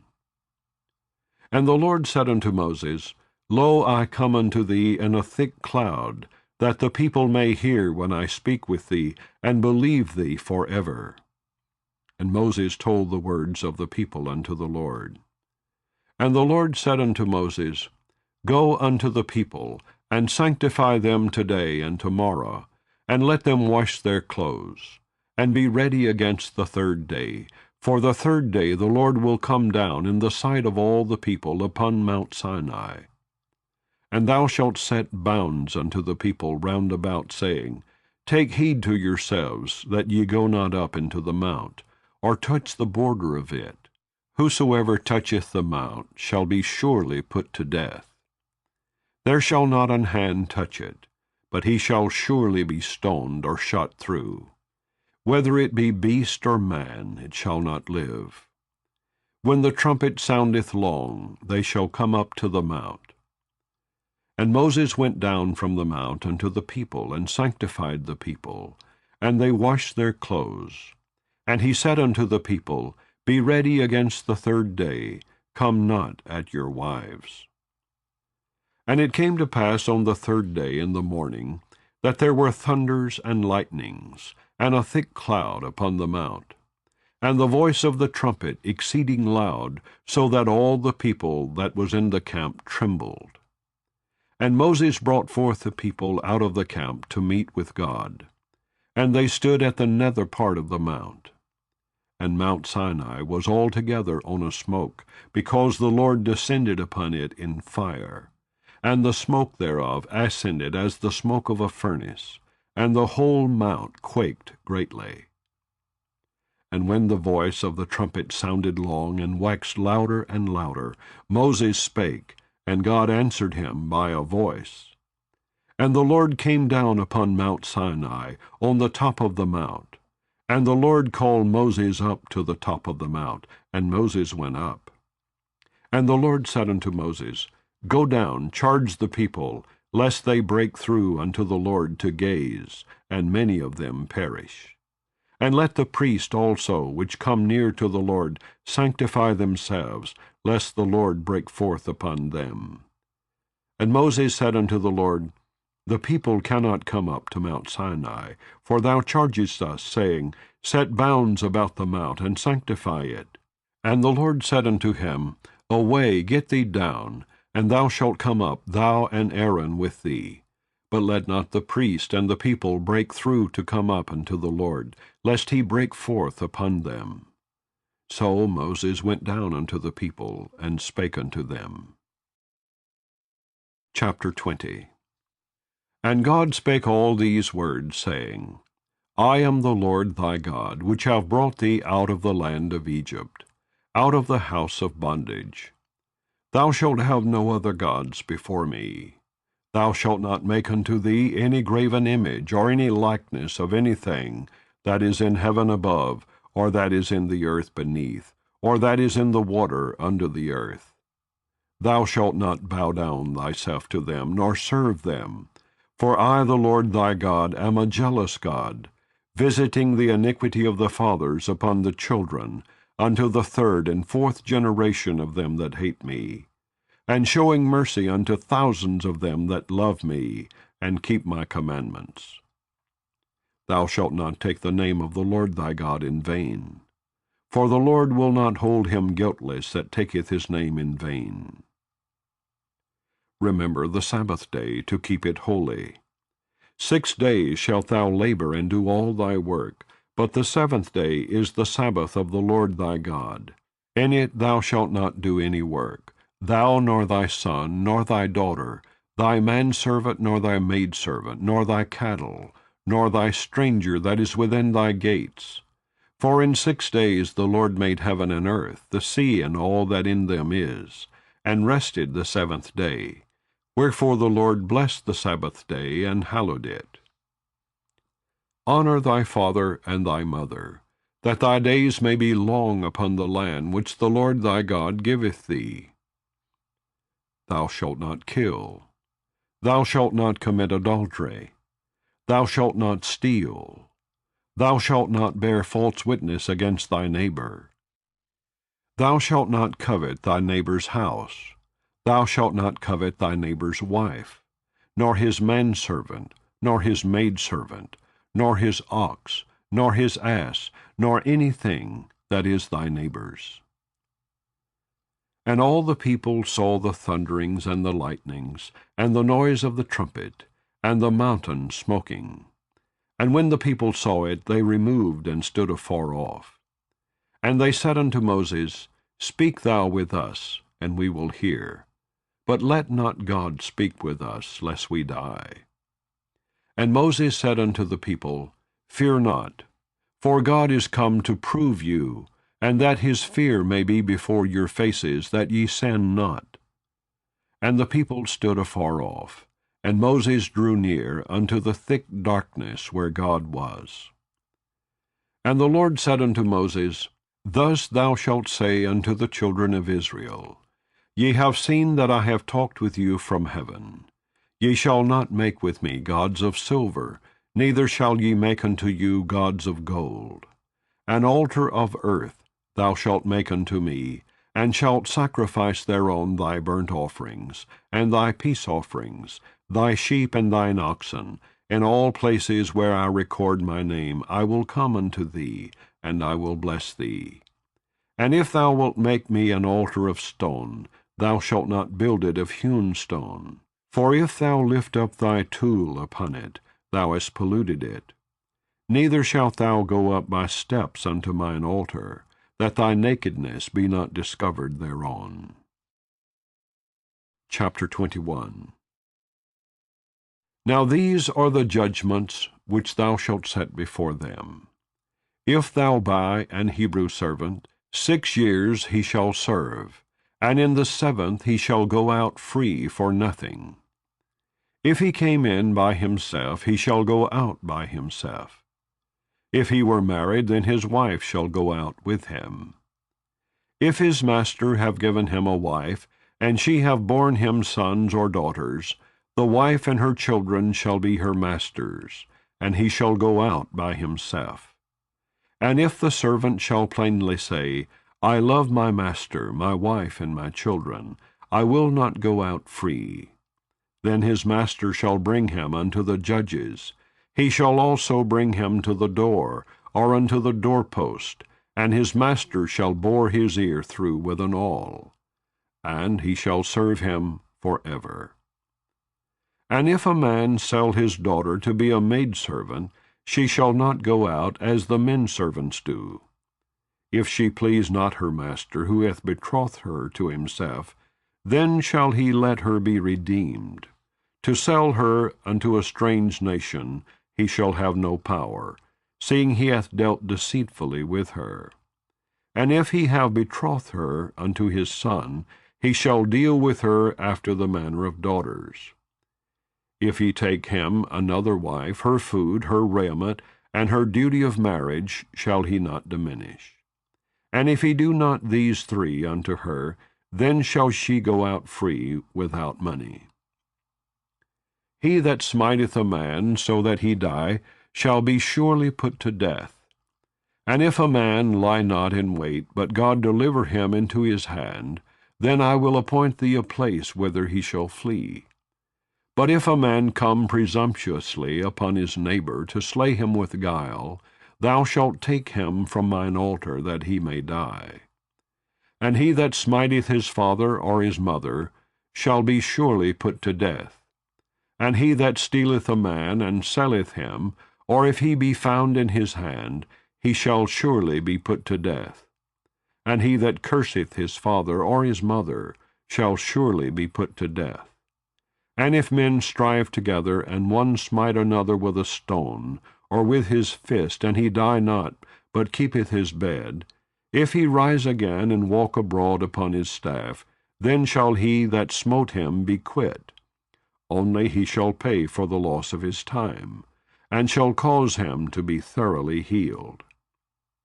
And if a man smite his servant or his maid with a rod, and he die under his hand, he shall be surely punished. Notwithstanding, if he continue a day or two, he shall not be punished, for he is his money. If men strive and hurt a woman with child, so that her fruit depart from her, and yet no mischief follow, he shall be surely punished according as the woman's husband will lay upon him, and he shall pay as the judges determine. And if any mischief follow, then thou shalt give life for life, eye for eye, tooth for tooth, hand for hand, foot for foot, burning for burning, wound for wound, stripe for stripe. And if a man smite the eye of his servant, or the eye of his maid, that it perish, he shall let him go free for his eye's sake. And if he smite out his manservant's tooth, or his maidservant's tooth, he shall let him go free for his tooth's sake. If an ox gore a man or a woman, that they die, then the ox shall be surely stoned, and his flesh shall not be eaten. But the owner of the ox shall be quit. But if the ox were wont to push with his horn in time past, and it hath been testified to his owner, and he hath not kept him in, but that he hath killed a man or a woman, the ox shall be stoned, and his owner also shall be put to death. If there be laid on him a sum of money, then he shall give for the ransom of his life whatsoever is laid upon him.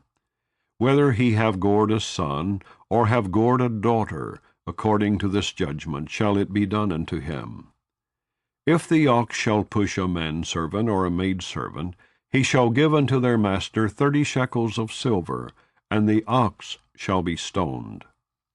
And if a man shall open a pit, or if a man shall dig a pit and not cover it, and an ox or an ass fall therein, the owner of the pit shall make it good, and give money unto the owner of them. And the dead beast shall be his. And if one man's ox hurt another's that he die, then they shall sell the live ox and divide the money of it. And the dead ox also they shall divide. Or if it be known that the ox hath used to push in time past, and his owner hath not kept him in, he shall surely pay ox for ox, and the dead shall be his own. Chapter 22. If a man shall steal an ox or a sheep, and kill it or sell it, he shall restore 5 oxen for an ox, and 4 sheep for a sheep. If a thief be found breaking up, and be smitten that he die, there shall no blood be shed for him. If the sun be risen upon him, there shall be blood shed for him, for he should make full restitution. If he have nothing, then he shall be sold for his theft. If the theft be certainly found in his hand alive, whether it be ox or ass or sheep, he shall restore double. If a man shall cause a field or vineyard to be eaten, and shall put in his beast, and shall feed in another man's field, of the best of his own field, and of the best of his own vineyard, shall he make restitution. If fire break out, and catch in thorns, so that the stacks of corn, or the standing corn, or the field be consumed therewith, he that kindled the fire shall surely make restitution. If a man shall deliver unto his neighbor money or stuff to keep, and it be stolen out of the man's house, if the thief be found, let him pay double. If the thief be not found, then the master of the house shall be brought unto the judges, to see whether he have put his hand unto his neighbor's goods. For all manner of trespass, whether it be for ox, for ass, for sheep, for raiment, or for any manner of lost thing, which another challengeth to be his, the cause of both parties shall come before the judges, and whom the judges shall condemn, he shall pay double unto his neighbor. If a man deliver unto his neighbor an ass, or an ox, or a sheep, or any beast to keep, and it die, or be hurt, or driven away, no man seeing it, then shall an oath of the Lord be between them both, that he hath not put his hand unto his neighbor's goods. And the owner of it shall accept thereof, and he shall not make it good. And if it be stolen from him, he shall make restitution unto the owner thereof. If it be torn in pieces, then let him bring it for witness, and he shall not make good that which was torn. And if a man borrow aught of his neighbor, and it be hurt or die, the owner thereof being not with it, he shall surely make it good. But if the owner thereof be with it, he shall not make it good. If it be an hired thing, it came for his hire. And if a man entice a maid that is not betrothed, and lie with her, he shall surely endow her to be his wife. If her father utterly refuse to give her unto him, he shall pay money according to the dowry of virgins. Thou shalt not suffer a witch to live. Whosoever lieth with a beast shall surely be put to death. He that sacrificeth unto any god, save unto the Lord only, he shall be utterly destroyed. Thou shalt neither vex a stranger nor oppress him, for ye were strangers in the land of Egypt. Ye shall not afflict any widow or fatherless child. If thou afflict them in any wise, and they cry at all unto me, I will surely hear their cry. And my wrath shall wax hot, and I will kill you with the sword, and your wives shall be widows, and your children fatherless. If thou lend money to any of my people that is poor by thee, thou shalt not be to him as an usurer, neither shalt thou lay upon him usury. If thou at all take thy neighbor's raiment to pledge, thou shalt deliver it unto him, by that the sun goeth down. For that is his covering only, it is his raiment for his skin, wherein shall he sleep. And it shall come to pass, when he crieth unto me, that I will hear, for I am gracious. Thou shalt not revile the gods, nor curse the ruler of thy people. Thou shalt not delay to offer the first of thy ripe fruits, and of thy liquors.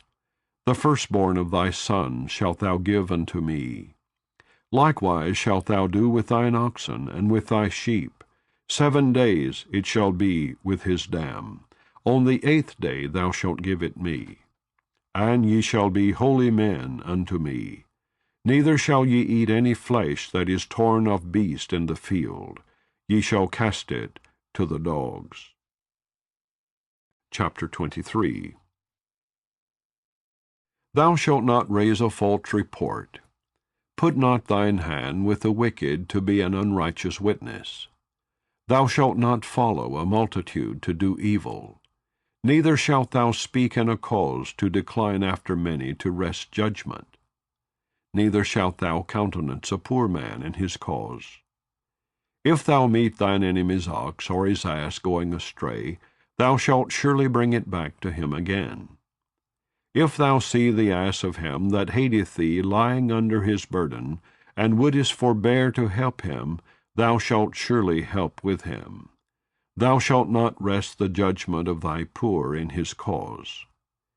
Keep thee far from a false matter, and the innocent and righteous slay thou not. For I will not justify the wicked.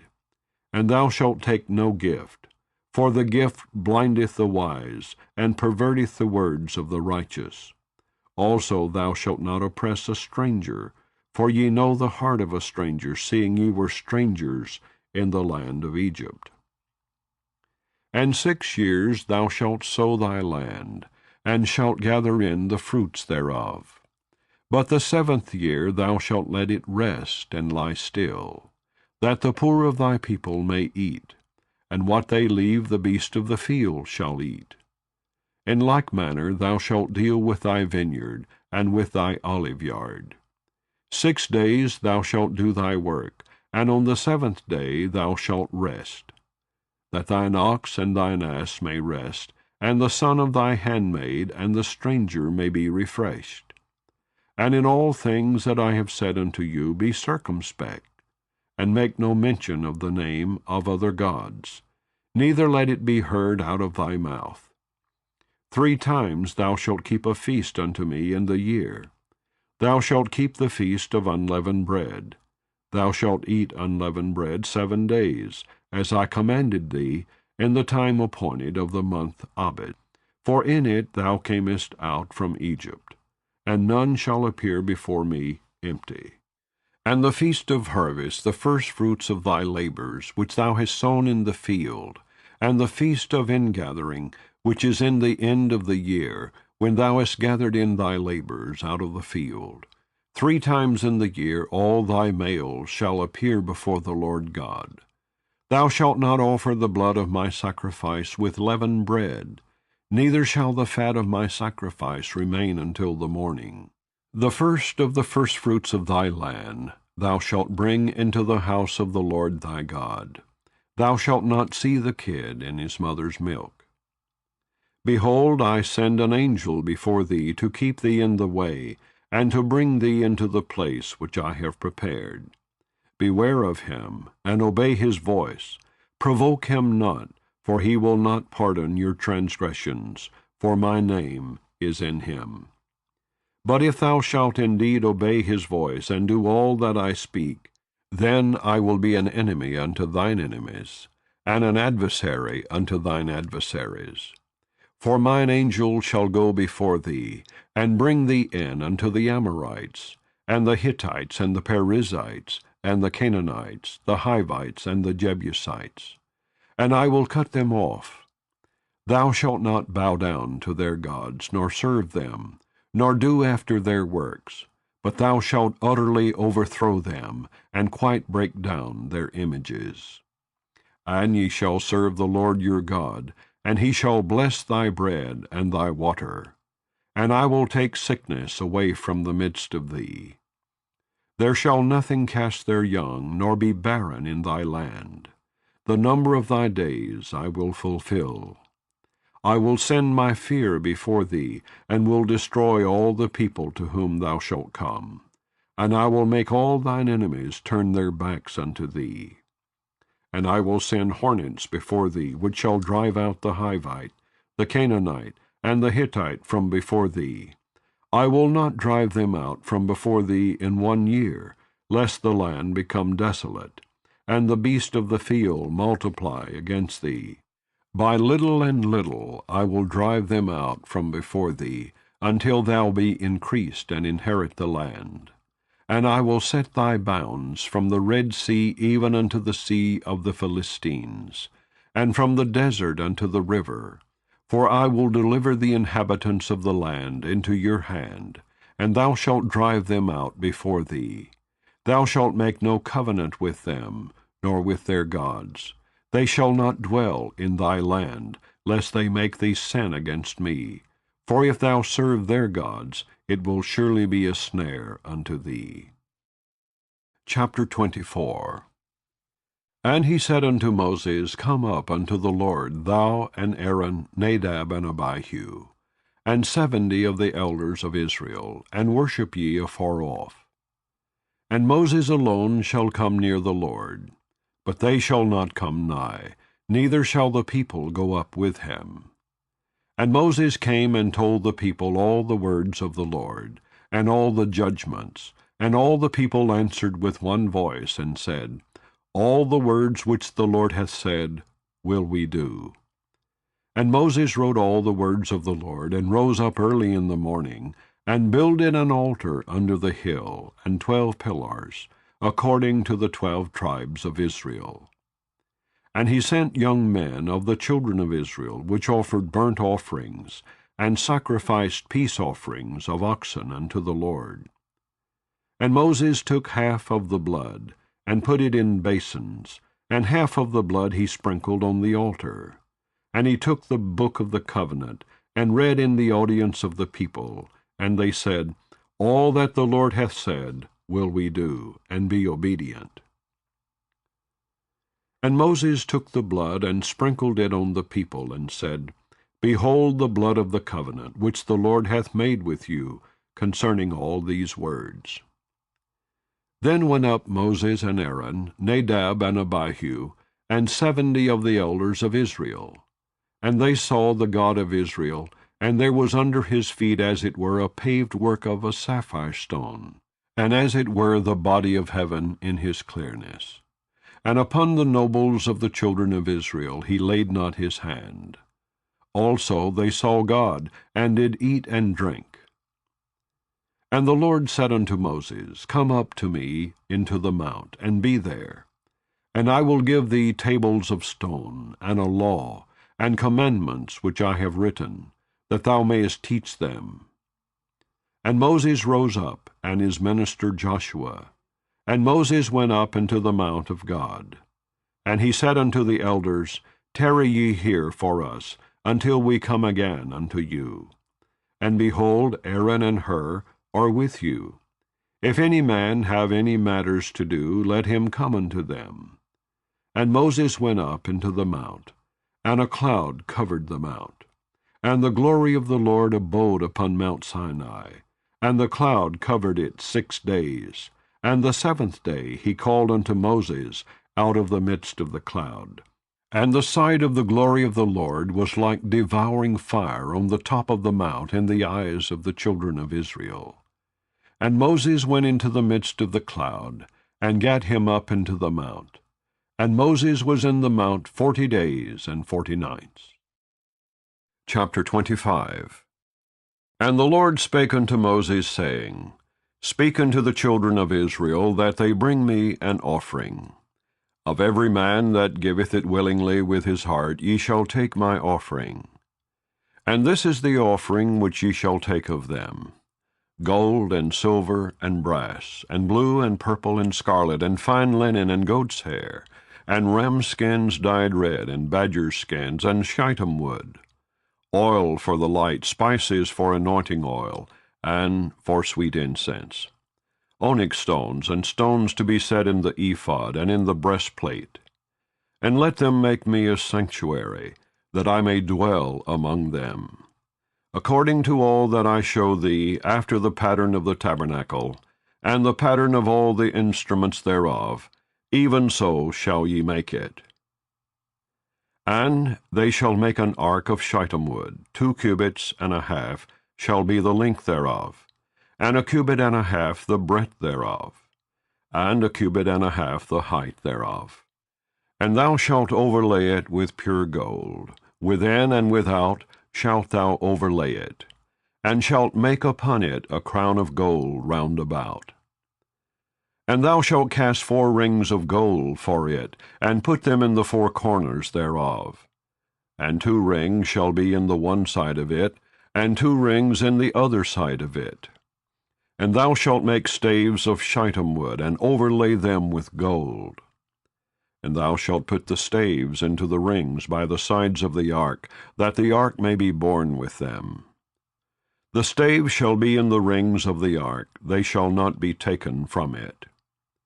And thou shalt put into the ark the testimony which I shall give thee. And thou shalt make a mercy seat of pure gold. 2 cubits and a half shall be the length thereof, and 1 cubit and a half the breadth thereof. And thou shalt make 2 cherubims of gold, of beaten work shalt thou make them, in the 2 ends of the mercy seat. And make 1 cherub on the one end, and the other cherub on the other end. Even of the mercy seat shall ye make the cherubims on the 2 ends thereof. And the cherubims shall stretch forth their wings on high, covering the mercy seat with their wings, and their faces shall look one to another. Toward the mercy seat shall the faces of the cherubims be. And thou shalt put the mercy seat above upon the ark, and in the ark thou shalt put the testimony that I shall give thee. And there I will meet with thee, and I will commune with thee from above the mercy seat, from between the two cherubims which are upon the ark of the testimony, of all things which I will give thee in commandment unto the children of Israel. Thou shalt also make a table of shittim wood. 2 cubits shall be the length thereof, and a cubit the breadth thereof, and a cubit and a half the height thereof. And thou shalt overlay it with pure gold, and make thereto a crown of gold round about.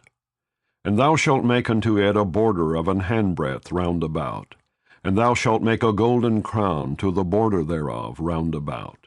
And thou shalt make for it 4 rings of gold, and put the rings in the 4 corners that are on the 4 feet thereof. Over against the border shall the rings be for places of the staves to bear the table. And thou shalt make the staves of shittim wood, and overlay them with gold, that the table may be borne with them. And thou shalt make the dishes thereof, and spoons thereof, and covers thereof, and bowls thereof, to cover withal. Of pure gold shalt thou make them. And thou shalt set upon the table showbread before me alway. And thou shalt make a candlestick of pure gold. Of beaten work shall the candlestick be made. His shaft and his branches, his bowls, his knops, and his flowers shall be of the same. And 6 branches shall come out of the sides of it, 3 branches of the candlestick out of the one side, and 3 branches of the candlestick out of the other side.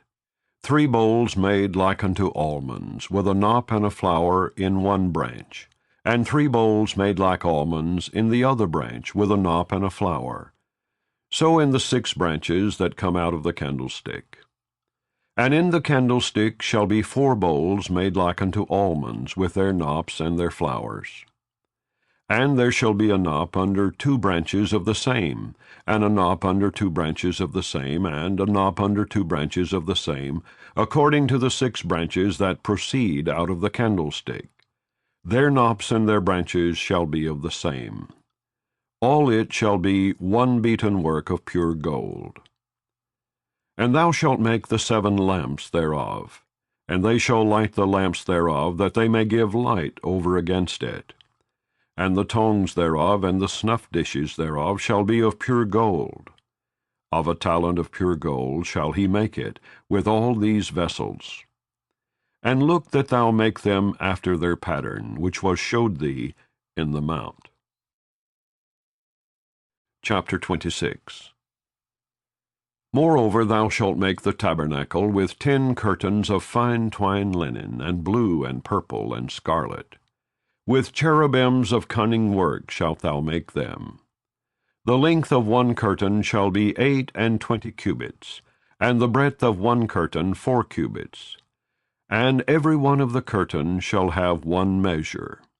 The 5 curtains shall be coupled together one to another, and other 5 curtains shall be coupled one to another. And thou shalt make loops of blue upon the edge of the one curtain from the selvage in the coupling. And likewise shalt thou make in the uttermost edge of another curtain in the coupling of the second. 50 loops shalt thou make in the one curtain, and 50 loops shalt thou make in the edge of the curtain that is in the coupling of the second, that the loops may take hold one of another. And thou shalt make 50 taches of gold, and couple the curtains together with the taches, and it shall be one tabernacle.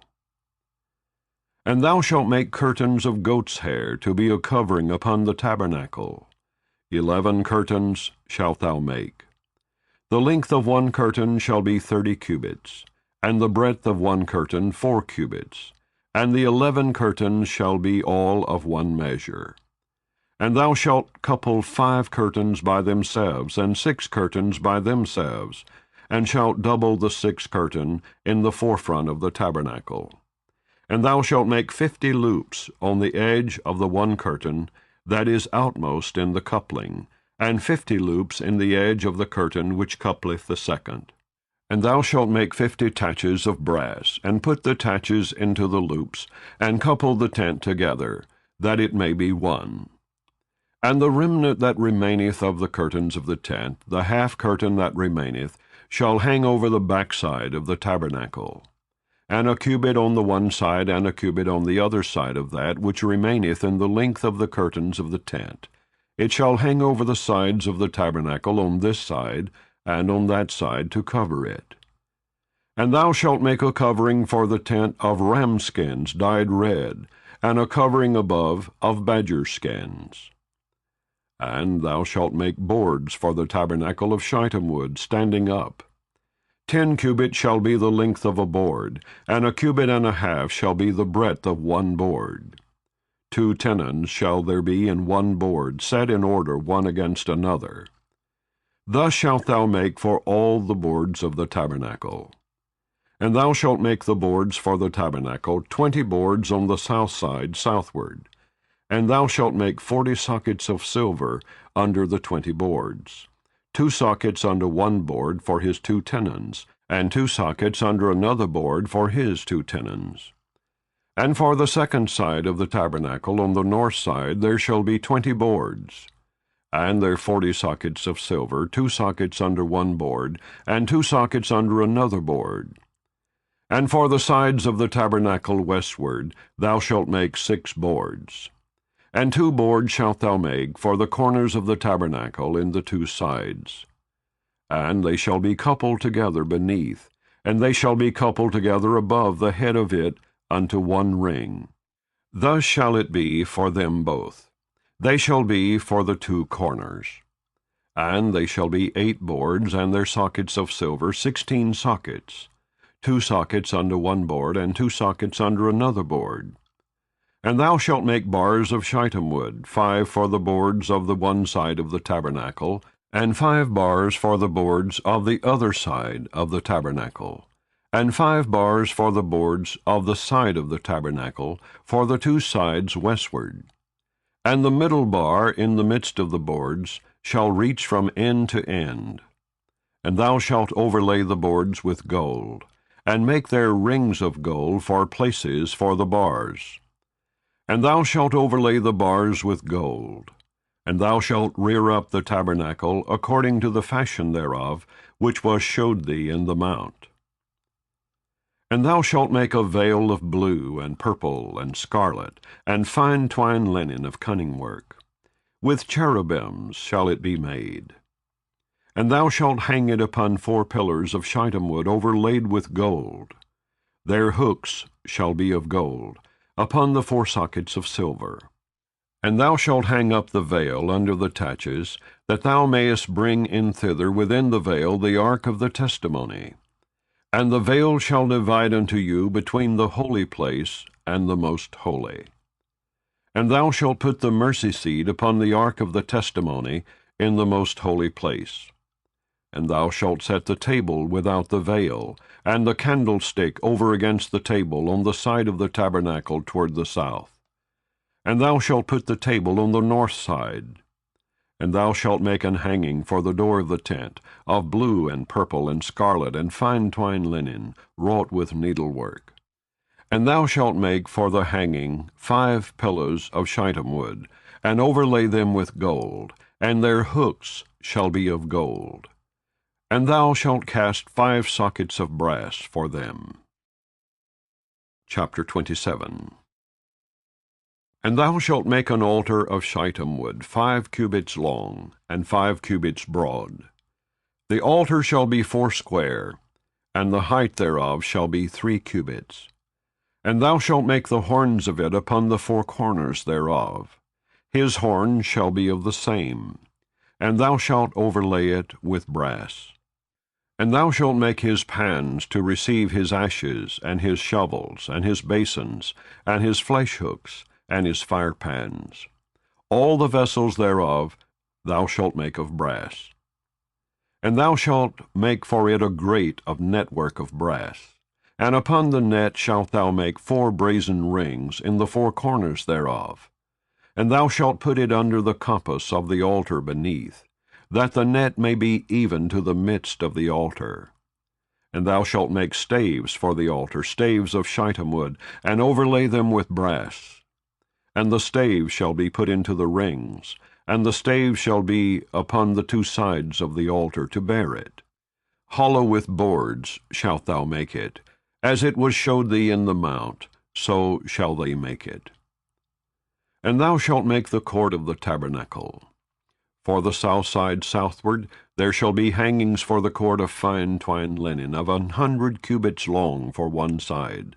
And the 20 pillars thereof, and their 20 sockets shall be of brass. The hooks of the pillars and their fillets shall be of silver. And likewise for the north side in length there shall be hangings of 100 cubits long, and his 20 pillars and their 20 sockets of brass. The hooks of the pillars and their fillets of silver. And for the breadth of the court on the west side shall be hangings of 50 cubits, their pillars 10, and their sockets 10. And the breadth of the court on the east side eastward shall be 50 cubits. The hangings of one side of the gate shall be 15 cubits, their pillars 3, and their sockets 3. And on the other side shall be hangings 15 cubits, their pillars 3, and their sockets 3. And for the gate of the court shall be an hanging of 20 cubits, of blue and purple and scarlet, and fine twined linen, wrought with needlework. And their pillars shall be 4, and their sockets 4. All the pillars round about the court shall be filleted with silver. Their hooks shall be of silver, and their sockets of brass. The length of the court shall be 100 cubits, and the breadth 50 everywhere, and the height 5 cubits of fine twined linen, and their sockets of brass. All the vessels of the tabernacle in all the service thereof, and all the pins thereof, and all the pins of the court shall be of brass. And thou shalt command the children of Israel that they bring thee pure oil olive beaten for the light, to cause the lamp to burn always. In the tabernacle of the congregation without the veil, which is before the testimony, Aaron and his sons shall order it from evening to morning before the Lord. It shall be a statute forever unto their generations, on the behalf of the children of Israel. Chapter 28. And take thou unto thee Aaron thy brother, and his sons with him, from among the children of Israel, that he may minister unto me in the priest office, even Aaron, Nadab, and Abihu, Eleazar, and Ithamar, Aaron's sons. And thou shalt make holy garments for Aaron thy brother, for glory and for beauty. And thou shalt speak unto all that are wise-hearted, whom I have filled with the spirit of wisdom, that they may make Aaron's garments to consecrate him, that he may minister unto me in the priest office. And these are the garments which they shall make: a breastplate, and an ephod, and a robe, and a broidered coat, a mitre, and a girdle. And they shall make holy garments for Aaron thy brother and his sons, that he may minister unto me in the priest office. And they shall take gold, and blue, and purple, and scarlet, and fine linen. And they shall make the ephod of gold, of blue, and of purple, of scarlet, and fine twined linen with cunning work. It shall have the 2 shoulder pieces thereof joined at the 2 edges thereof, and so it shall be joined together. And the curious girdle of the ephod which is upon it shall be of the same, according to the work thereof, even of gold, of blue, and purple, and scarlet, and fine twined linen. And thou shalt take 2 onyx stones, and grave on them the names of the children of Israel, 6 of their names on one stone, and the other 6 names of the rest on the other stone, according to their birth. With the work of an engraver in stone, like the engravings of a signet, shalt thou engrave the 2 stones with the names of the children of Israel. Thou shalt make them to be set in ouches of gold. And thou shalt put the 2 stones upon the shoulders of the ephod for stones of memorial unto the children of Israel. And Aaron shall bear their names before the Lord upon his 2 shoulders for a memorial. And thou shalt make ouches of gold, and 2 chains of pure gold at the ends. Of wreathen work shalt thou make them, and fasten the wreathen chains to the ouches. And thou shalt make the breastplate of judgment with cunning work. After the work of the ephod thou shalt make it. Of gold, of blue, and of purple, and of scarlet, and of fine twined linen shalt thou make it. 4 it shall be, being doubled. A span shall be the length thereof, and a span shall be the breadth thereof. And thou shalt set in it settings of stones, even 4 rows of stones. The first row shall be a sardius, a topaz, and a carbuncle. This shall be the first row. And the second row shall be an emerald, a sapphire, and a diamond. And the third row a ligure, an agate, and an amethyst. And the 4th row a beryl, and an onyx, and a jasper. They shall be set in gold in their enclosings. And the stones shall be with the names of the children of Israel, 12 according to their names, like the engravings of a signet. Every one with his name shall they be according to the 12 tribes. And thou shalt make upon the breastplate chains at the ends of wreathen work of pure gold. And thou shalt make upon the breastplate 2 rings of gold, and shalt put the 2 rings on the 2 ends of the breastplate. And thou shalt put the 2 wreathen chains of gold in the 2 rings which are on the ends of the breastplate. And the other 2 ends of the 2 wreathen chains thou shalt fasten in the 2 ouches, and put them on the shoulder pieces of the ephod before it. And thou shalt make 2 rings of gold, and thou shalt put them upon the 2 ends of the breastplate in the border thereof, which is in the side of the ephod inward. And 2 other rings of gold thou shalt make, and shalt put them on the 2 sides of the ephod underneath toward the forepart thereof, over against the other coupling thereof, above the curious girdle of the ephod. And they shall bind the breastplate by the rings thereof unto the rings of the ephod with a lace of blue, that it may be above the curious girdle of the ephod, and that the breastplate be not loosed from the ephod. And Aaron shall bear the names of the children of Israel in the breastplate of judgment upon his heart, when he goeth in unto the holy place, for a memorial before the Lord continually. And thou shalt put in the breastplate of judgment the Urim and the Thummim, and they shall be upon Aaron's heart when he goeth in before the Lord. And Aaron shall bear the judgment of the children of Israel upon his heart before the Lord continually. And thou shalt make the robe of the ephod all of blue. And there shall be an hole in the top of it, in the midst thereof. It shall have a binding of woven work round about the whole of it, as it were the whole of a habergeon, that it be not rent. And beneath upon the hem of it thou shalt make pomegranates of blue, and of purple, and of scarlet, round about the hem thereof, and bells of gold between them round about. A golden bell and a pomegranate, a golden bell and a pomegranate, upon the hem of the robe round about. And it shall be upon Aaron to minister, and his sound shall be heard when he goeth in unto the holy place before the Lord, and when he cometh out, that he die not. And thou shalt make a plate of pure gold, and grave upon it, like the engravings of a signet, Holiness to the Lord. And thou shalt put it on a blue lace, that it may be upon the mitre. Upon the forefront of the mitre it shall be. And it shall be upon Aaron's forehead, that Aaron may bear the iniquity of the holy things, which the children of Israel shall hallow in all their holy gifts. And it shall be always upon his forehead, that they may be accepted before the Lord. And thou shalt embroider the coat of fine linen, and thou shalt make the mitre of fine linen, and thou shalt make the girdle of needlework. And for Aaron's sons thou shalt make coats, and thou shalt make for them girdles, and bonnets shalt thou make for them, for glory and for beauty. And thou shalt put them upon Aaron thy brother, and his sons with him, and shalt anoint them, and consecrate them, and sanctify them, that they may minister unto me in the priest office. And thou shalt make them linen breeches to cover their nakedness.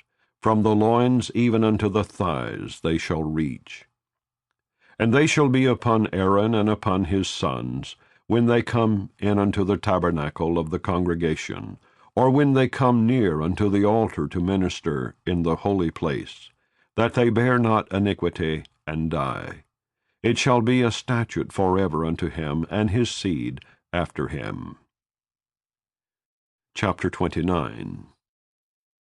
And this is the thing that thou shalt do unto them to hallow them, to minister unto me in the priest office.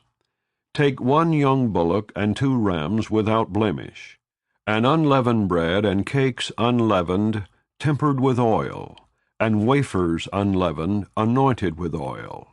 Of wheaten flour shalt thou make them. And thou shalt put them into 1 basket, and bring them in the basket with the bullock and the 2 rams. And Aaron and his sons thou shalt bring unto the door of the tabernacle of the congregation, and shalt wash them with water. And thou shalt take the garments, and put upon Aaron the coat, and the robe of the ephod, and the breastplate, and gird him with the curious girdle of the ephod. And thou shalt put the mitre upon his head, and put the holy crown upon the mitre. Then shalt thou take the anointing oil, and pour it upon his head, and anoint him. And thou shalt bring his sons, and put coats upon them. And thou shalt gird them with girdles, Aaron and his sons, and put the bonnets on them. And the priest office shall be theirs for a perpetual statute. And thou shalt consecrate Aaron and his sons. And thou shalt cause a bullock to be brought before the tabernacle of the congregation. And Aaron and his sons shall put their hands upon the head of the bullock. And thou shalt kill the bullock before the Lord, by the door of the tabernacle of the congregation. And thou shalt take of the blood of the bullock, and put it upon the horns of the altar with thy finger, and pour all the blood beside the bottom of the altar. And thou shalt take all the fat that covereth the inwards, and the caul that is above the liver, and the 2 kidneys, and the fat that is upon them, and burn them upon the altar. But the flesh of the bullock, and his skin, and his dung, shalt thou burn with fire without the camp. It is a sin offering. Thou shalt also take 1 ram, and Aaron and his sons shall put their hands upon the head of the ram. And thou shalt slay the ram, and thou shalt take his blood, and sprinkle it round about upon the altar. And thou shalt cut the ram in pieces, and wash the inwards of him and his legs, and put them unto his pieces, and unto his head. And thou shalt burn the whole ram upon the altar. It is a burnt offering unto the Lord. It is a sweet savour, an offering made by fire unto the Lord. And thou shalt take the other ram, and Aaron and his sons shall put their hands upon the head of the ram. Then shalt thou kill the ram, and take of his blood, and put it upon the tip of the right ear of Aaron, and upon the tip of the right ear of his sons, and upon the thumb of their right hand, and upon the great toe of their right foot, and sprinkle the blood upon the altar round about. And thou shalt take of the blood that is upon the altar, and of the anointing oil, and sprinkle it upon Aaron, and upon his garments, and upon his sons, and upon the garments of his sons with him. And he shall be hallowed, and his garments, and his sons' garments with him. Also thou shalt take of the ram the fat and the rump, and the fat that covereth the inwards, and the caul above the liver, and the 2 kidneys, and the fat that is upon them, and the right shoulder, for it is a ram of consecration. And 1 loaf of bread, and 1 cake of oil bread, and 1 wafer out of the basket of the unleavened bread that is before the Lord. And thou shalt put all in the hands of Aaron, and in the hands of his son, and shalt wave them for a wave offering before the Lord. And thou shalt receive them of their hands, and burn them upon the altar for a burnt offering, for a sweet savor before the Lord. It is an offering made by fire unto the Lord. And thou shalt take the breast of the ram of Aaron's consecration, and wave it for a wave offering before the Lord, and it shall be thy part. And thou shalt sanctify the breast of the wave offering, and the shoulder of the heave offering which is waved, and which is heaved up, of the ram of the consecration, even of that which is for Aaron, and of that which is for his sons. And it shall be Aaron's and his sons by a statute forever from the children of Israel, for it is an heave offering. And it shall be an heave offering from the children of Israel of the sacrifice of their peace offerings, even their heave offering unto the Lord. And the holy garments of Aaron shall be his sons after him, to be anointed therein, and to be consecrated in them. And that son that is priest in his stead shall put them on 7 days, when he cometh into the tabernacle of the congregation, to minister in the holy place. And thou shalt take the ram of the consecration, and seethe his flesh in the holy place. And Aaron and his sons shall eat the flesh of the ram, and the bread that is in the basket by the door of the tabernacle of the congregation. And they shall eat those things wherewith the atonement was made, to consecrate and to sanctify them. But a stranger shall not eat thereof, because they are holy. And if aught of the flesh of the consecrations or of the bread remain unto the morning, then thou shalt burn the remainder with fire. It shall not be eaten, because it is holy. And thus shalt thou do unto Aaron and to his sons, according to all things which I have commanded thee. 7 days shalt thou consecrate them. And thou shalt offer every day a bullock for a sin offering for atonement. And thou shalt cleanse the altar when thou hast made an atonement for it, and thou shalt anoint it to sanctify it. 7 days thou shalt make an atonement for the altar, and sanctify it. And it shall be an altar most holy. Whatsoever toucheth the altar shall be holy. Now this is that which thou shalt offer upon the altar: 2 lambs of the first year, day by day, continually. The one lamb thou shalt offer in the morning, and the other lamb thou shalt offer at even. And with the one lamb 1/10 deal of flour mingled with the 4th part of an hin of beaten oil, and the 4th part of an hin of wine for a drink offering.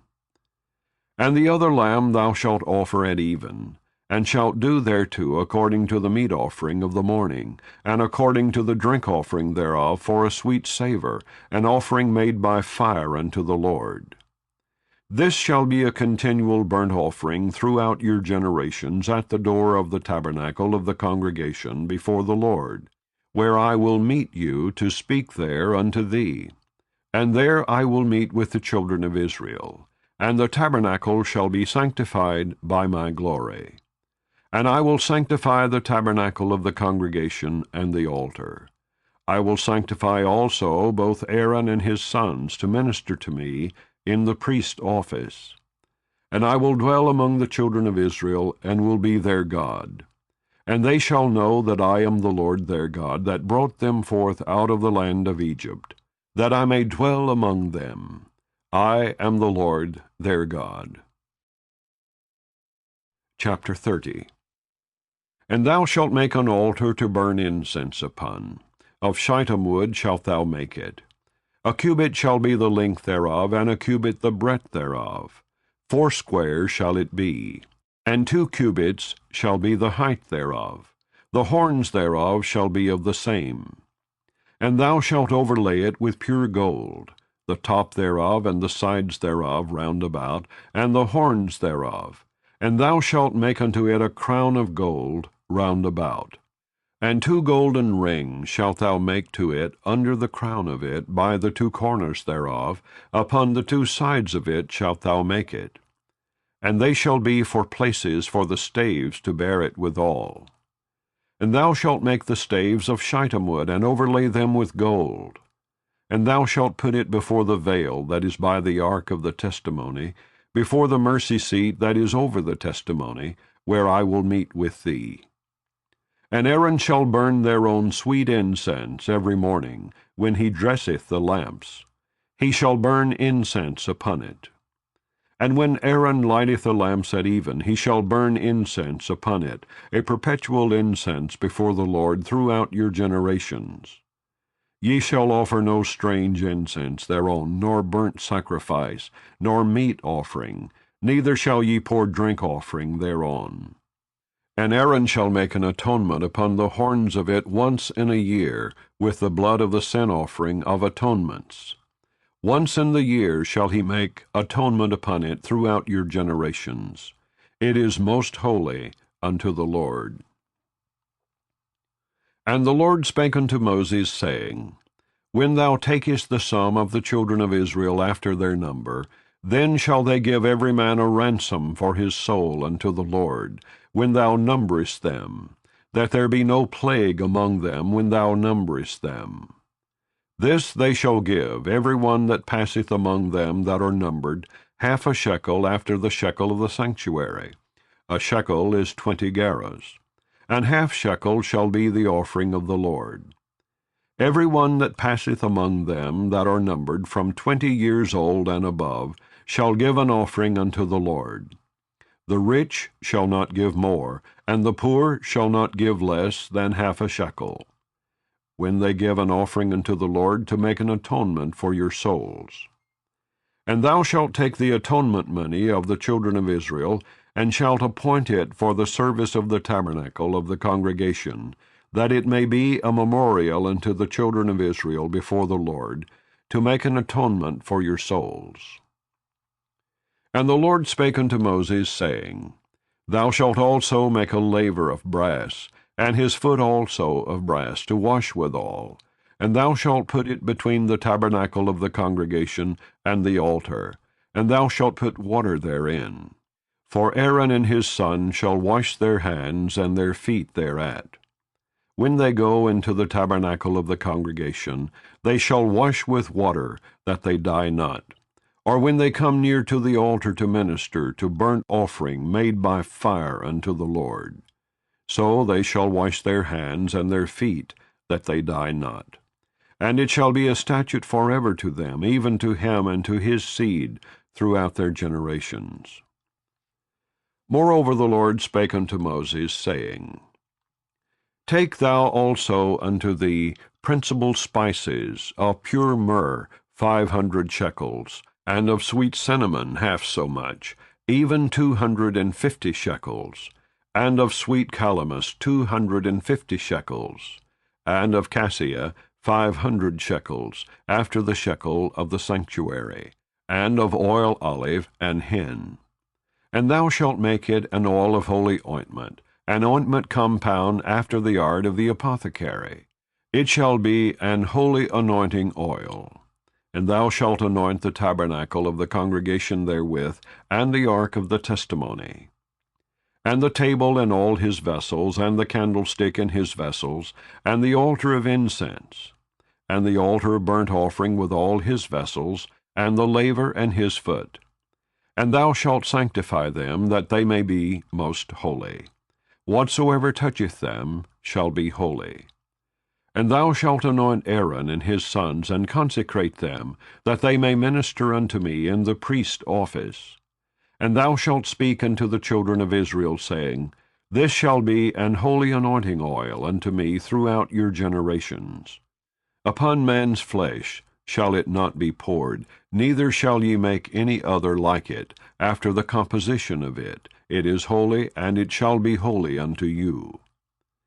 Whosoever compoundeth any like it, or whosoever putteth any of it upon a stranger, shall even be cut off from his people. And the Lord said unto Moses, Take unto thee sweet spices, stocte, and onycha, and galbanum. These sweet spices with pure frankincense. Of each shall there be a like weight. And thou shalt make it a perfume, a confection after the art of the apothecary, tempered together, pure and holy. And thou shalt beat some of it very small, and put of it before the testimony in the tabernacle of the congregation, where I will meet with thee. It shall be unto you most holy. And as for the perfume which thou shalt make, ye shall not make to yourselves according to the composition thereof. It shall be unto thee holy for the Lord. Whosoever shall make like unto that to smell thereto shall even be cut off from his people. Chapter 31. And the Lord spake unto Moses, saying, See, I have called by name Bezaleel the son of Uri, the son of Hur, of the tribe of Judah. And I have filled him with the Spirit of God, in wisdom and in understanding, and in knowledge, and in all manner of workmanship, to devise cunning works, to work in gold, and in silver, and in brass, and in cutting of stones, to set them, and in carving of timber, to work in all manner of workmanship. And I, behold, I have given with him Aholiab the son of Ahisamach, of the tribe of Dan. And in the hearts of all that are wise-hearted I have put wisdom, that they may make all that I have commanded thee.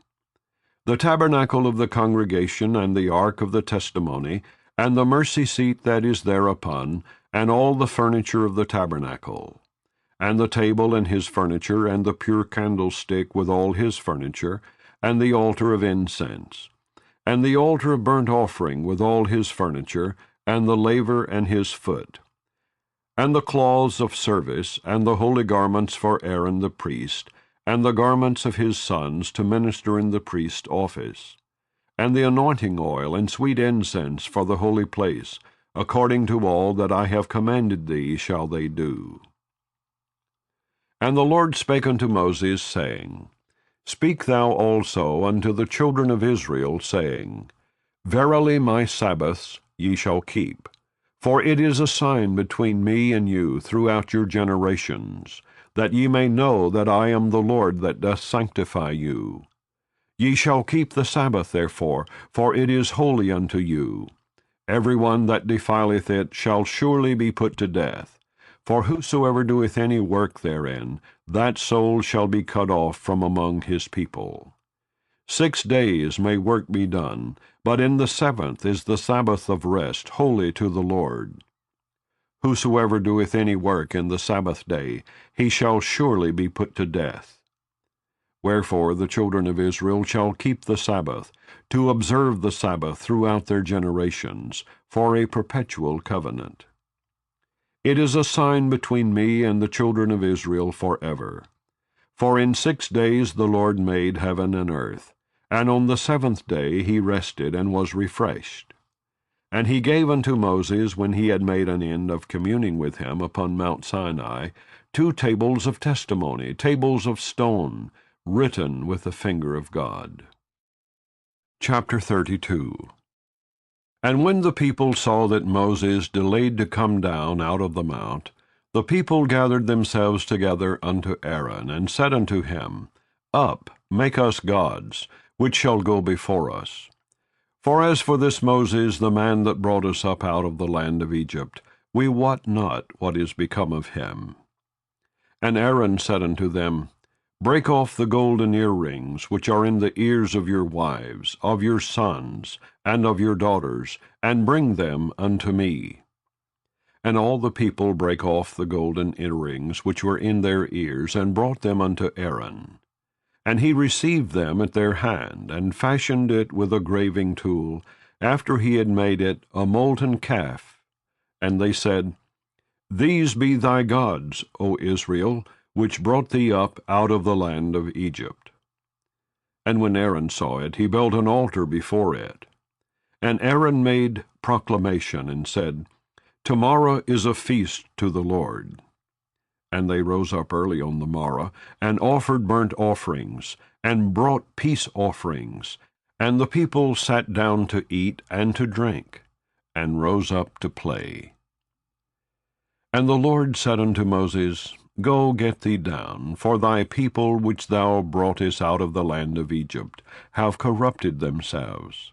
They have turned aside quickly out of the way which I commanded them. They have made them a molten calf, and have worshipped it, and have sacrificed thereunto, and said, These be thy gods, O Israel, which have brought thee up out of the land of Egypt.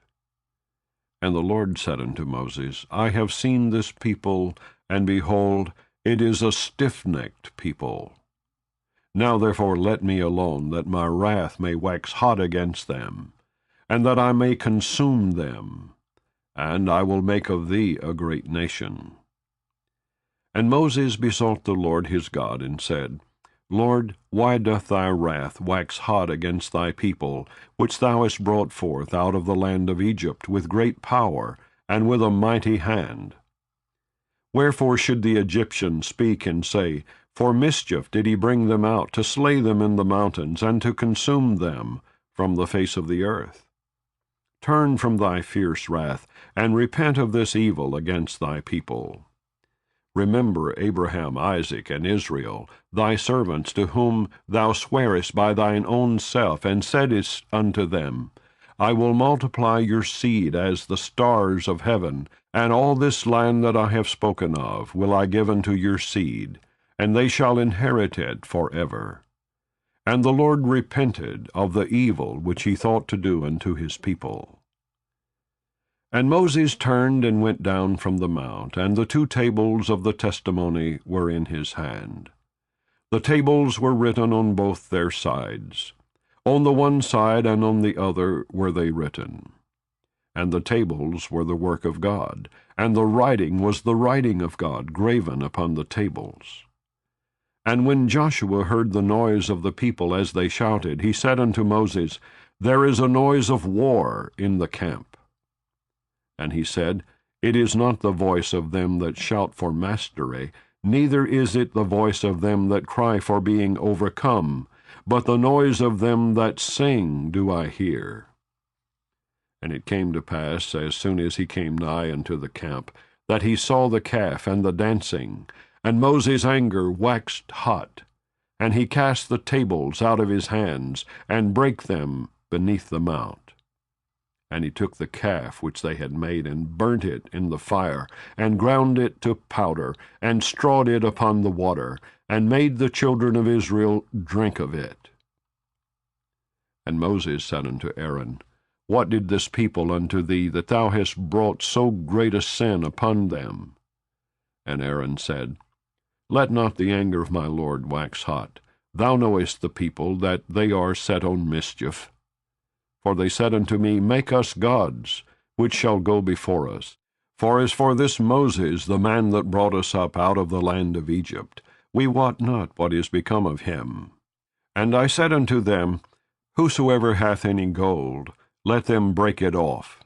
So they gave it me. Then I cast it into the fire, and there came out this calf. And when Moses saw that the people were naked, for Aaron had made them naked unto their shame among their enemies, then Moses stood in the gate of the camp and said, Who is on the Lord's side? Let him come unto me. And all the sons of Levi gathered themselves together unto him. And he said unto them, Thus saith the Lord God of Israel, Put every man his sword by his side, and go in and out from gate to gate throughout the camp, and slay every man his brother, and every man his companion, and every man his neighbor. And the children of Levi did according to the word of Moses. And there fell of the people that day about 3,000 men. For Moses had said, Consecrate yourselves today to the Lord, even every man upon his son and upon his brother, that he may bestow upon you a blessing this day. And it came to pass on the morrow that Moses said unto the people, Ye have sinned a great sin, and now I will go up unto the Lord. Peradventure I shall make an atonement for your sin. And Moses returned unto the Lord, and said, O this people have sinned a great sin, and have made them gods of gold. Yet now, if thou wilt forgive their sin, and if not, blot me, I pray thee, out of thy book which thou hast written. And the Lord said unto Moses, Whosoever hath sinned against me, him will I blot out of my book. Therefore now go, lead the people unto the place of which I have spoken unto thee. Behold, mine angel shall go before thee. Nevertheless, in the day when I will visit their sin upon them. And the Lord plagued the people, because they made the calf which Aaron made. Chapter 33. And the Lord said unto Moses, Depart, and go up hence, thou and the people which thou hast brought up out of the land of Egypt, unto the land which I sware unto Abraham, to Isaac, and to Jacob, saying, Unto thy seed will I give it. And I will send an angel before thee, and I will drive out the Canaanite, the Amorite, the Hittite, and the Perizzite, the Hivite, and the Jebusite, unto a land flowing with milk and honey. For I will not go up in the midst of thee, for thou art a stiff-necked people, lest I consume thee in the way. And when the people heard these evil tidings, they mourned, and no man did put on him his ornaments. For the Lord had said unto Moses, Say unto the children of Israel, Ye are a stiff-necked people. I will come up into the midst of thee in a moment, and consume thee. Therefore now put off thy ornaments from thee, that I may know what to do unto thee. And the children of Israel stripped themselves of their ornaments by the Mount Horeb. And Moses took the tabernacle, and pitched it without the camp, afar off from the camp, and called it the tabernacle of the congregation. And it came to pass that every one which sought the Lord went out unto the tabernacle of the congregation, which was without the camp.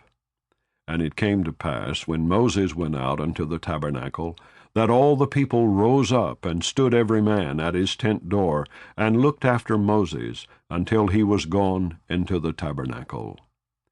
And it came to pass, as Moses entered into the tabernacle, the cloudy pillar descended, and stood at the door of the tabernacle. And the Lord talked with Moses. And all the people saw the cloudy pillar stand at the tabernacle door. And all the people rose up and worshipped, every man in his tent door. And the Lord spake unto Moses face to face, as a man speaketh unto his friend. And he turned again into the camp. But his servant Joshua the son of Nun, a young man, departed not out of the tabernacle. And Moses said unto the Lord, See, thou sayest unto me, Bring up this people, and thou hast not let me know whom thou wilt send with me. Yet thou hast said, I know thee by name, and thou hast also found grace in my sight.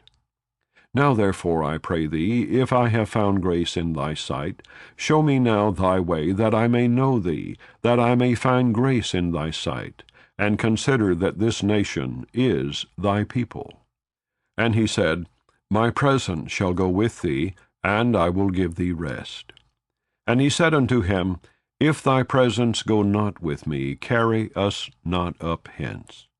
For wherein shall it be known here that I and thy people have found grace in thy sight? Is it not in that thou goest with us? So shall we be separated, I and thy people, from all the people that are upon the face of the earth. And the Lord said unto Moses, I will do this thing also that thou hast spoken, for thou hast found grace in my sight, and I know thee by name. And he said, I beseech thee, show me thy glory.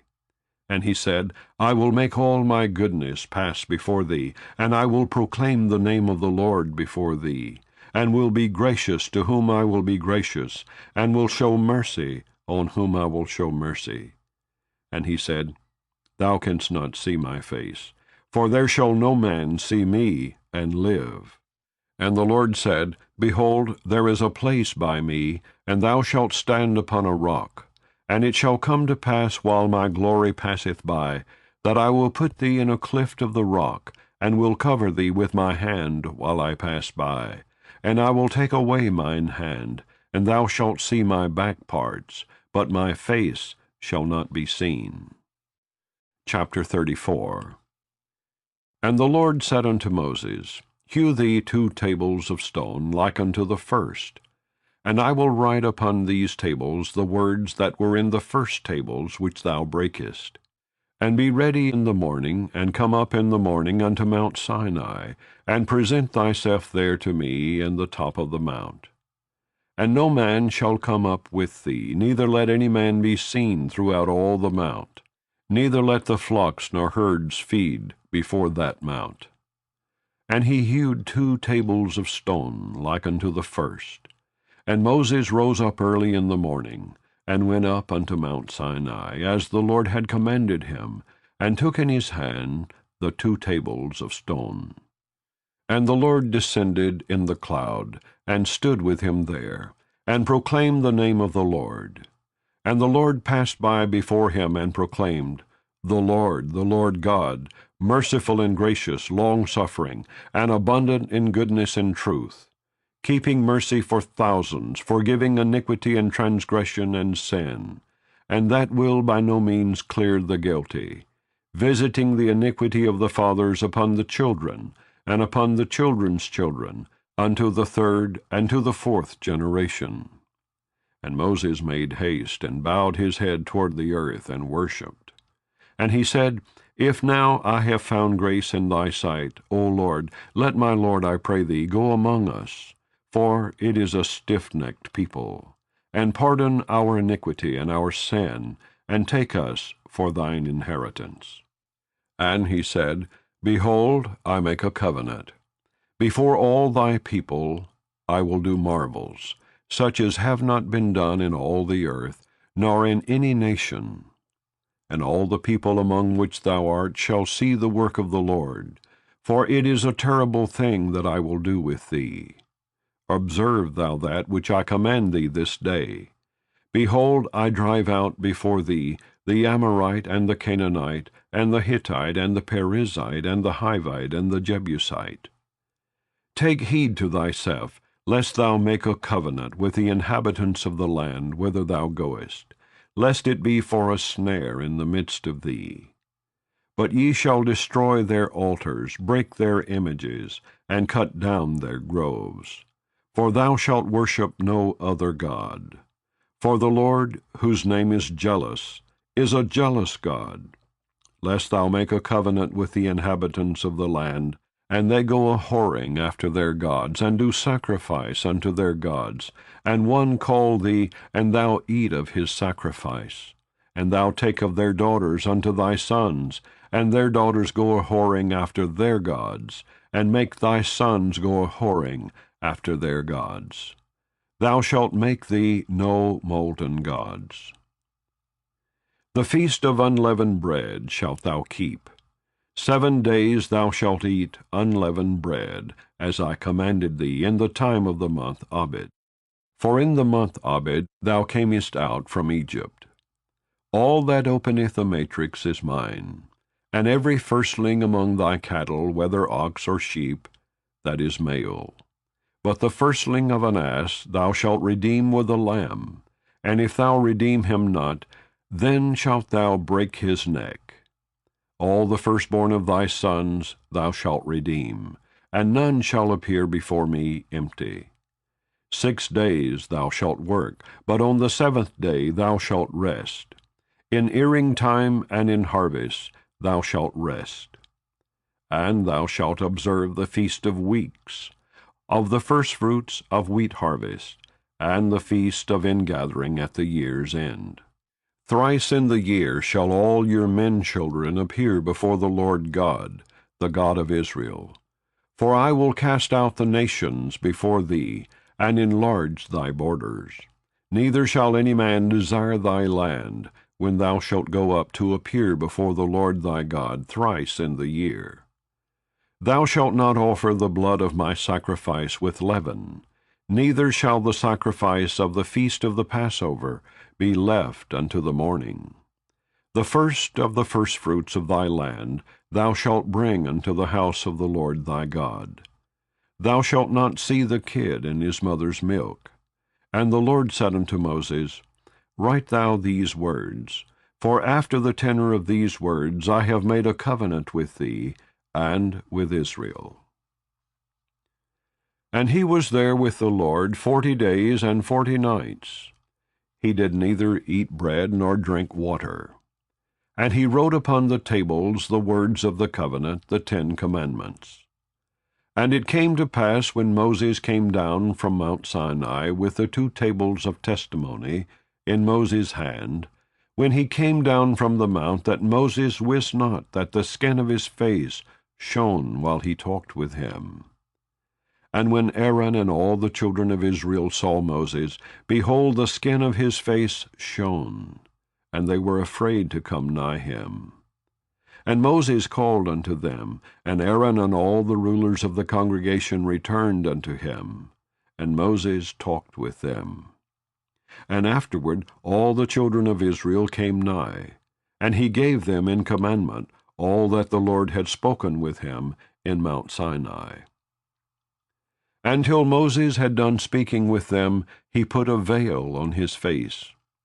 But when Moses went in before the Lord to speak with him, he took the veil off until he came out. And he came out and spake unto the children of Israel that which he was commanded. And the children of Israel saw the face of Moses, that the skin of Moses' face shone.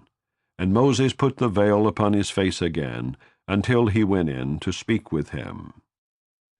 Chapter 35.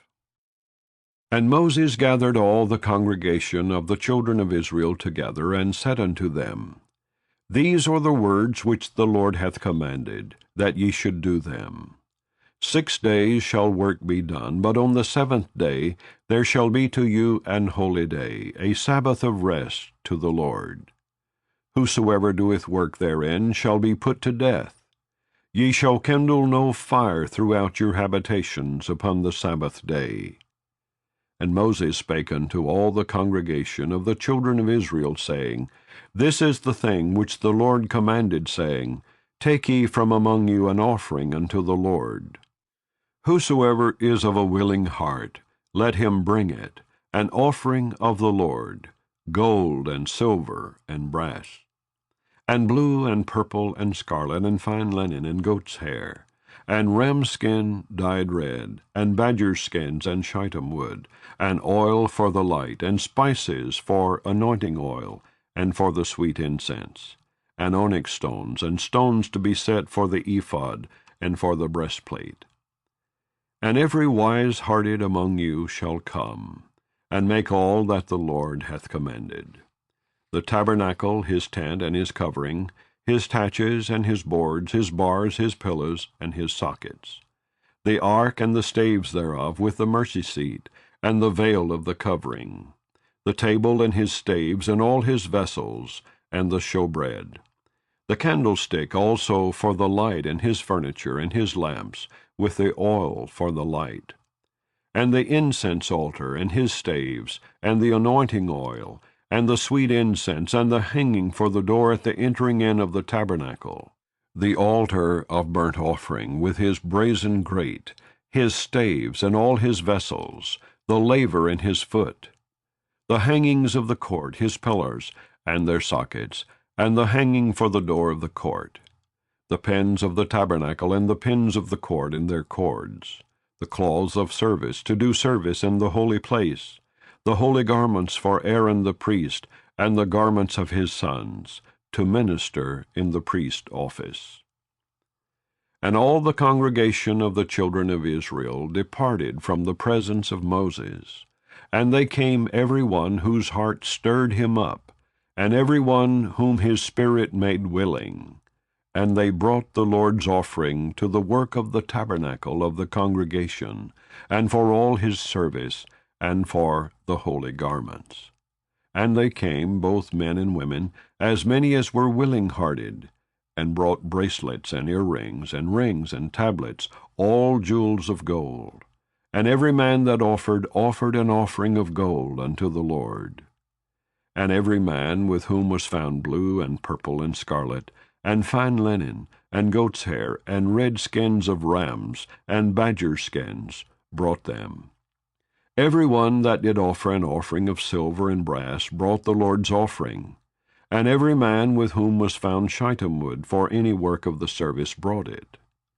And all the women that were wise-hearted did spin with their hands, and brought that which they had spun, both of blue and of purple, and of scarlet, and of fine linen. And all the women whose hearts stirred them up in wisdom spun goat's hair. And the rulers brought onyx stones, and stones to be set for the ephod and for the breastplate, and spice and oil for the light, and for the anointing oil, and for the sweet incense.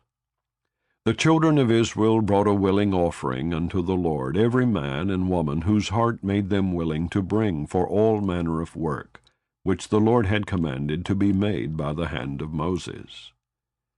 And Moses said unto the children of Israel, See, the Lord hath called by name Bezaleel the son of Uri, the son of Hur, of the tribe of Judah. And he hath filled him with the Spirit of God, in wisdom, in understanding, and in knowledge, and in all manner of workmanship, and to devise curious works, to work in gold, and in silver, and in brass, and in the cutting of stones to set them, and in carving of wood to make any manner of cunning work. And he hath put in his heart that he may teach both he and Aholiab the son of Ahisamach of the tribe of Dan. Them hath he filled with wisdom of heart, to work all manner of work, of the engraver, and of the cunning workman, and of the embroiderer, in blue and in purple, in scarlet and in fine linen, and of the weaver, even of them that do any work, and of those that devise cunning work. Chapter 36. Then wrought Bezaleel and Aholiab, and every wise-hearted man, in whom the Lord put wisdom and understanding, to know how to work all manner of work for the service of the sanctuary, according to all that the Lord had commanded. And Moses called Bezaleel and Aholiab, and every wise-hearted man, in whose heart the Lord had put wisdom, even every one whose heart stirred him up to come unto the work to do it. And they received of Moses all the offering which the children of Israel had brought for the work of the service of the sanctuary, to make it withal. And they brought yet unto him free offerings every morning. And all the wise men that wrought all the work of the sanctuary came every man from his work which they made. And they spake unto Moses, saying, The people bring much more than enough for the service of the work, which the Lord commanded to make. And Moses gave commandment, and they caused it to be proclaimed throughout the camp, saying, Let neither man nor woman make any more work for the offering of the sanctuary. So the people were restrained from bringing, for the stuff they had was sufficient for all the work to make it, and too much. And every wise-hearted man among them that wrought the work of the tabernacle made 10 curtains of fine twined linen, and blue and purple and scarlet, with cherubims of cunning work made he them. The length of one curtain was 28 cubits, and the breadth of one curtain 4 cubits. The curtains were all of one size. And he coupled the 5 curtains one unto another, and the other 5 curtains he coupled one unto another. And he made loops of blue on the edge of one curtain from the selvage in the coupling. Likewise he made in the uttermost side of another curtain in the coupling of the second. 50 loops made he in one curtain, and 50 loops made he in the edge of the curtain, which was in the coupling of the second. The loops held one curtain to another. And he made 50 taches of gold, and coupled the curtains one unto another with the taches. So it became one tabernacle.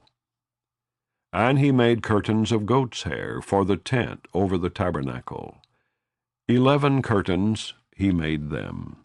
The length of one curtain was 30 cubits, and 4 cubits was the breadth of one curtain. The 11 curtains were of one size. And he coupled 5 curtains by themselves, and 6 curtains by themselves. And he made 50 loops upon the uttermost edge of the curtain in the coupling, and 50 loops made he upon the edge of the curtain which coupleth the second. And he made 50 taches of brass to couple the tent together, that it might be one. And he made a covering for the tent of ram skins dyed red, and a covering of badger skins above that. And he made boards for the tabernacle of shittim wood standing up. The length of a board was 10 cubits, and the breadth of a board 1 cubit and a half. One board had 2 tenons, equally distant one from another. Thus did he make for all the boards of the tabernacle.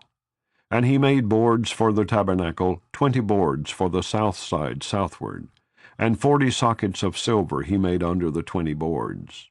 2 sockets under one board for his 2 tenons, and 2 sockets under another board for his 2 tenons.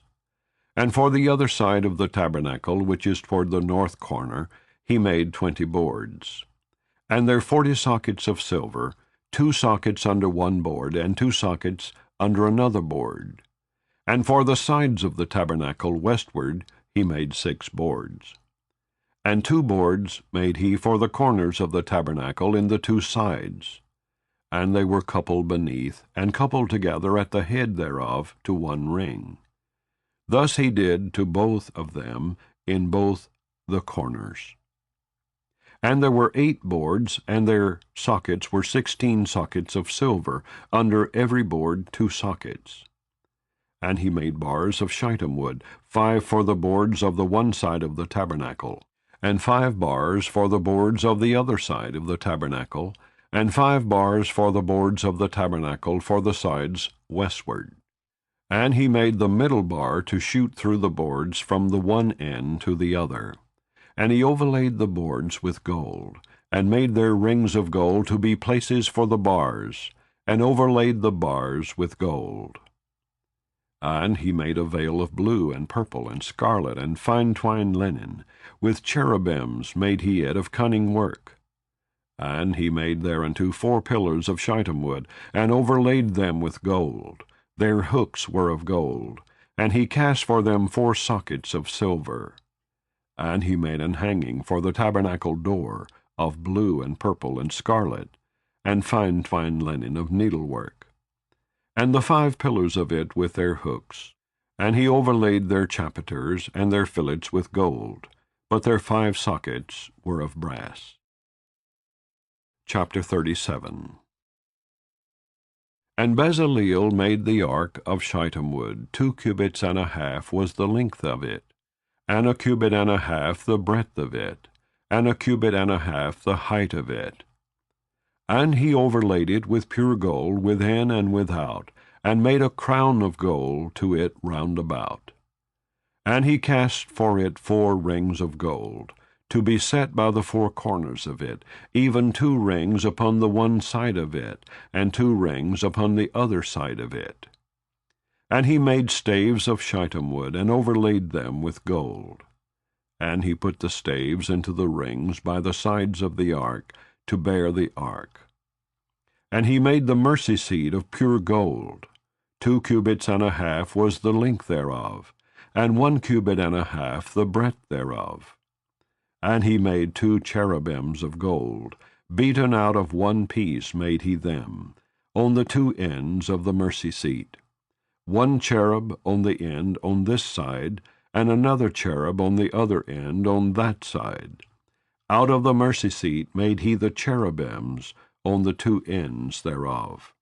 And the cherubims spread out their wings on high, and covered with their wings over the mercy seat, with their faces one to another, even to the mercy seatward were the faces of the cherubims.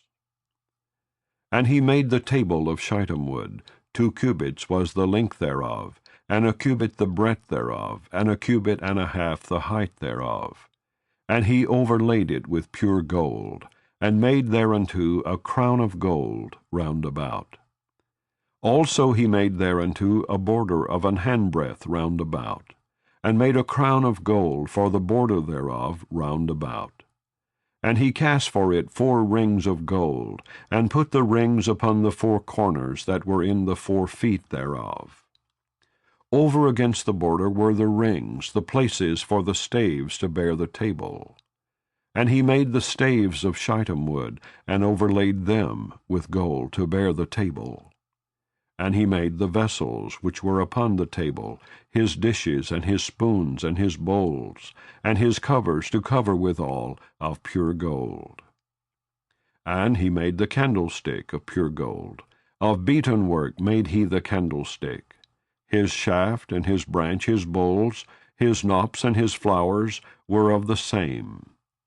And 6 branches going out of the sides thereof, 3 branches of the candlestick out of the one side thereof, and 3 branches of the candlestick out of the other side thereof. 3 bowls made after the fashion of almonds in one branch, a knop and a flower, and 3 bowls made like almonds in another branch, a knop and a flower. So throughout the 6 branches going out of the candlestick.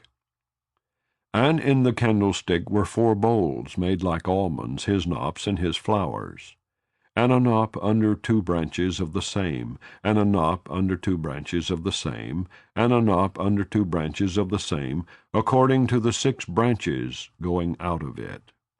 Their knops and their branches were of the same. All of it was one beaten work of pure gold.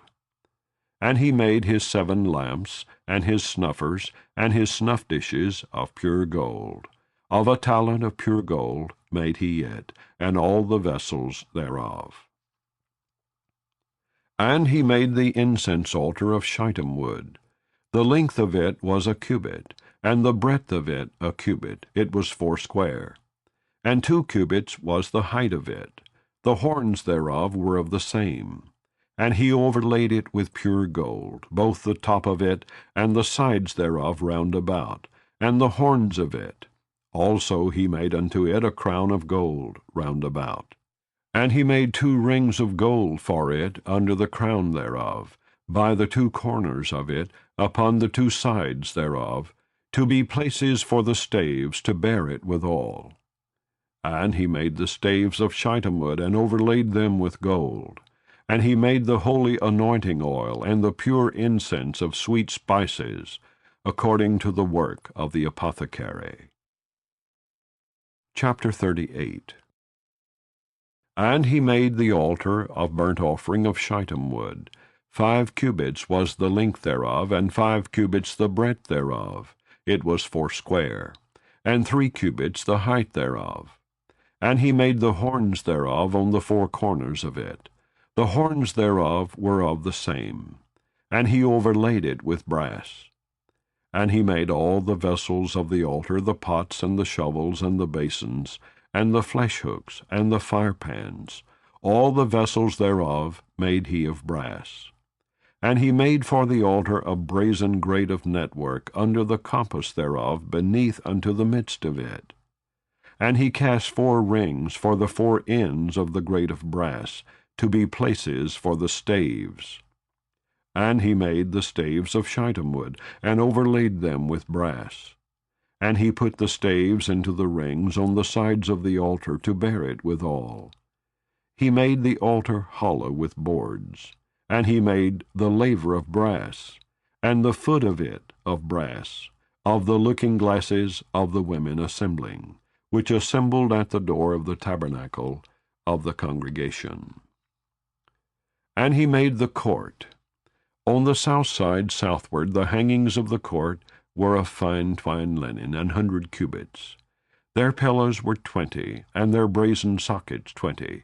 The hooks of the pillars and their fillets were of silver. And for the north side the hangings were 100 cubits. Their pillars were 20, and their sockets of brass 20. The hooks of the pillars and their fillets of silver. And for the west side were hangings of 50 cubits, their pillars 10, and their sockets 10, the hooks of the pillars and their fillets of silver. And for the east side eastward 50 cubits. The hangings of the one side of the gate were 15 cubits, their pillars 3, and their sockets 3. And for the other side of the court gate, on this hand and that hand, were hangings of 15 cubits, their pillars 3, and their sockets 3. All the hangings of the court round about were of fine twined linen. And the sockets for the pillars were of brass, the hooks of the pillars and their fillets of silver, and the overlaying of their chapiters of silver. and all the pillars of the court were filleted with silver.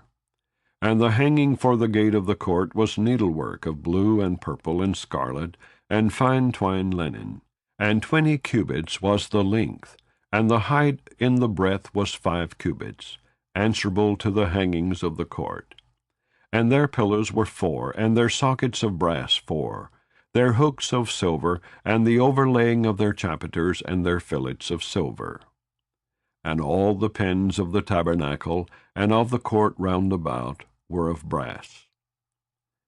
This is the sum of the tabernacle, even of the tabernacle of testimony, as it was counted, according to the commandment of Moses, for the service of the Levites, by the hand of Ithamar, son to Aaron the priest.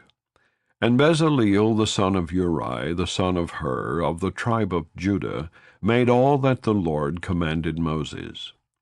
And with him was Aholiab son of Ahisamach of the tribe of Dan, an engraver and a cunning workman, and an embroiderer in blue, and in purple, and in scarlet, and fine linen. All the gold that was occupied for the work and all the work of the holy place, even the gold of the offering, was 29 talents, and 730 shekels, after the shekel of the sanctuary.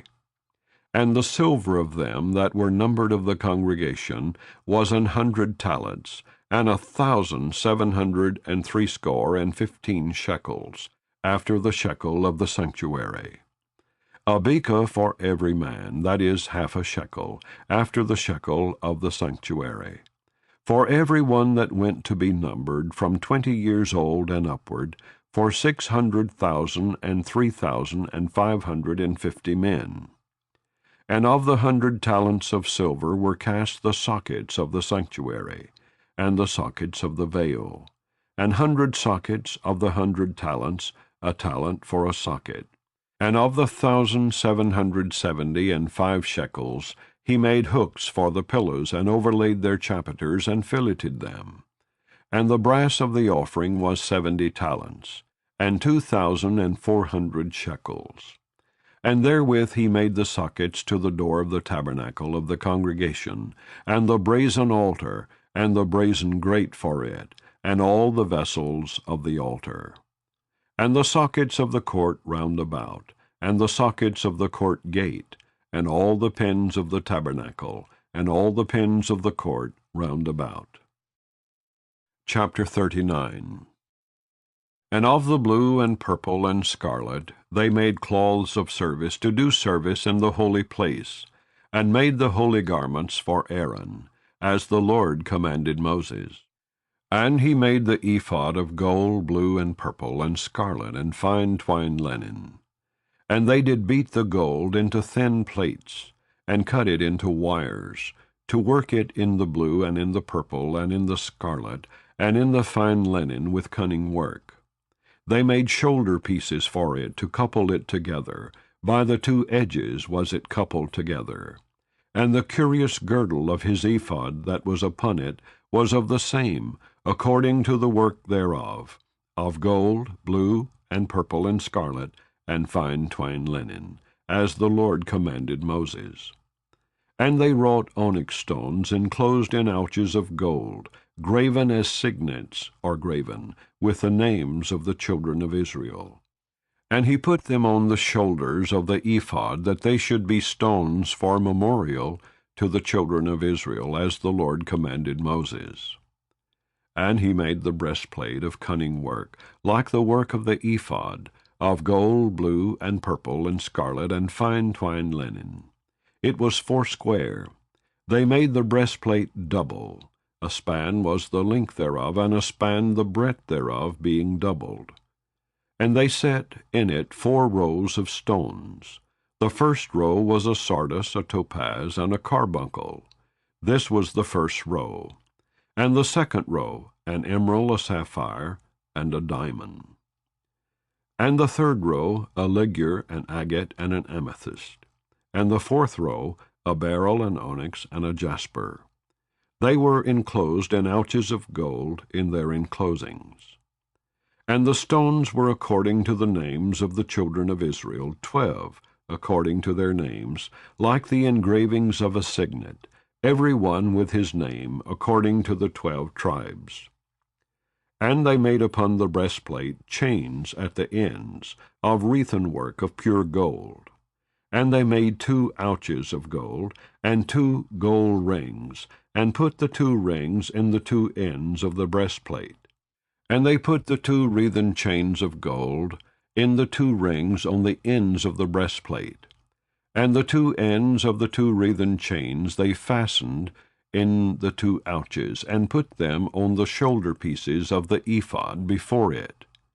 And they made 2 rings of gold, and put them on the 2 ends of the breastplate, upon the border of it which was on the side of the ephod inward. And they made 2 other golden rings, and put them on the 2 sides of the ephod underneath, toward the forepart of it, over against the other coupling thereof, above the curious girdle of the ephod. And they did bind the breastplate by his rings unto the rings of the ephod with a lace of blue, that it might be above the curious girdle of the ephod, and that the breastplate might not be loosed from the ephod, as the Lord commanded Moses. And he made the robe of the ephod of woven work all of blue. And there was an hole in the midst of the robe, as the hole of an habergeon, with the band round about the hole, that it should not rend. And they made upon the hems of the robe pomegranates of blue and purple and scarlet and twined linen. And they made bells of pure gold, and put the bells between the pomegranates upon the hem of the robe, round about between the pomegranates, a bell and a pomegranate, a bell and a pomegranate, round about the hem of the robe to minister in, as the Lord commanded Moses. And they made coats of fine linen of woven work for Aaron and for his sons, and a mitre of fine linen, and goodly bonnets of fine linen, and linen breeches of fine twined linen, and a girdle of fine twined linen, and blue and purple and scarlet of needlework, as the Lord commanded Moses. And they made the plate of the holy crown of pure gold, and wrote upon it a writing, like to the engravings of a signet, Holiness to the Lord. And they tied unto it a lace of blue, to fasten it on high upon the mitre, as the Lord commanded Moses. Thus was all the work of the tabernacle of the tent of the congregation finished. And the children of Israel did according to all that the Lord commanded Moses, so did they. And they brought the tabernacle unto Moses, the tent and all his furniture, his taches, his boards, his bars, and his pillars, and his sockets, and the covering of ram skins dyed red, and the covering of badger skins, and the veil of the covering, the ark of the testimony, and the staves thereof, and the mercy seat, the table and all the vessels thereof, and the showbread, the pure candlestick with the lamps thereof, even with the lamps to be set in order, and all the vessels thereof, and the oil for light, and the golden altar, and the anointing oil, and the sweet incense, and the hanging for the tabernacle door, the brazen altar, and his grate of brass, his staves and all his vessels, the laver and his foot, the hangings of the court, his pillars and his sockets, and the hanging for the court gate, his cords and his pins, and all the vessels of the service of the tabernacle, for the tent of the congregation, the cloths of service to do service in the holy place, and the holy garments for Aaron the priest, and his sons' garments to minister in the priest's office, according to all that the Lord commanded Moses. So the children of Israel made all the work. And Moses did look upon all the work, and behold, they had done it, as the Lord had commanded. Even so had they done it. And Moses blessed them. Chapter 40. And the Lord spake unto Moses, saying, On the 1st day of the 1st month shalt thou set up the tabernacle of the tent of the congregation. And thou shalt put therein the ark of the testimony, and cover the ark with the veil. And thou shalt bring in the table, and set in order the things that are to be set in order upon it. And thou shalt bring in the candlestick, and light the lamps thereof. And thou shalt set the altar of gold for the incense before the ark of the testimony, and put the hanging of the door to the tabernacle. And thou shalt set the altar of the burnt offering before the door of the tabernacle of the tent of the congregation. And thou shalt set the laver between the tent of the congregation and the altar, and shalt put water therein. And thou shalt set up the court round about, and hang up the hanging at the court gate. And thou shalt take the anointing oil, and anoint the tabernacle, and all that is therein, and shalt hallow it, and all the vessels thereof, and it shall be holy. And thou shalt anoint the altar of the burnt offering, and all his vessels, and sanctify the altar, and it shall be an altar most holy. And thou shalt anoint the laver and his foot, and sanctify it. And thou shalt bring Aaron and his sons unto the door of the tabernacle of the congregation, and wash them with water. And thou shalt put upon Aaron the holy garments, and anoint him, and sanctify him, that he may minister unto me in the priest office. And thou shalt bring his sons, and clothe them with coats, and thou shalt anoint them, as thou didst anoint their father, that they may minister unto me in the priest office, for their anointing shall surely be an everlasting priesthood throughout their generations. Thus did Moses according to all that the Lord commanded him, so did he. And it came to pass in the 1st month, in the 2nd year, on the 1st day of the month, that the tabernacle was reared up. And Moses reared up the tabernacle, and fastened his sockets, and set up the boards thereof, and put in the bars thereof, and reared up his pillars. And he spread abroad the tent over the tabernacle, and put the covering of the tent above upon it, as the Lord commanded Moses.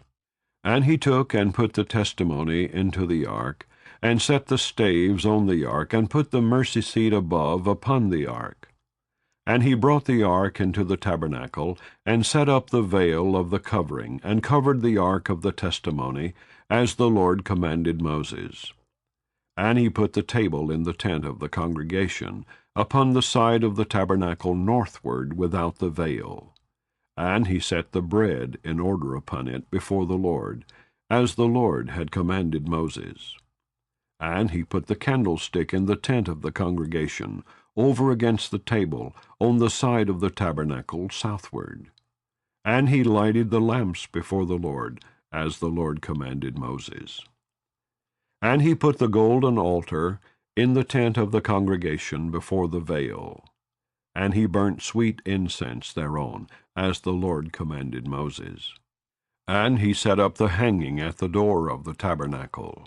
And he put the altar of burnt offering by the door of the tabernacle of the tent of the congregation, and offered upon it the burnt offering and the meat offering, as the Lord commanded Moses.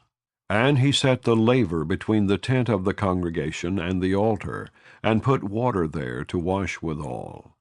And Moses and Aaron and his sons washed their hands and their feet thereat, when they went into the tent of the congregation, and when they came near unto the altar, they washed, as the Lord commanded Moses. And he reared up the court round about the tabernacle and the altar, and set up the hanging of the court gate. So Moses finished the work. Then a cloud covered the tent of the congregation, and the glory of the Lord filled the tabernacle.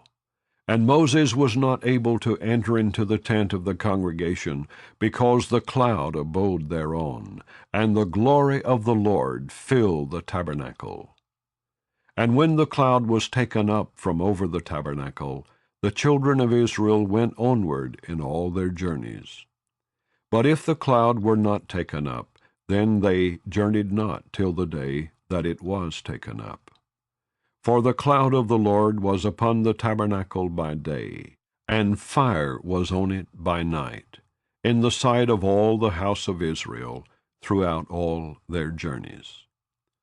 And so concludes the reading of the book of Exodus.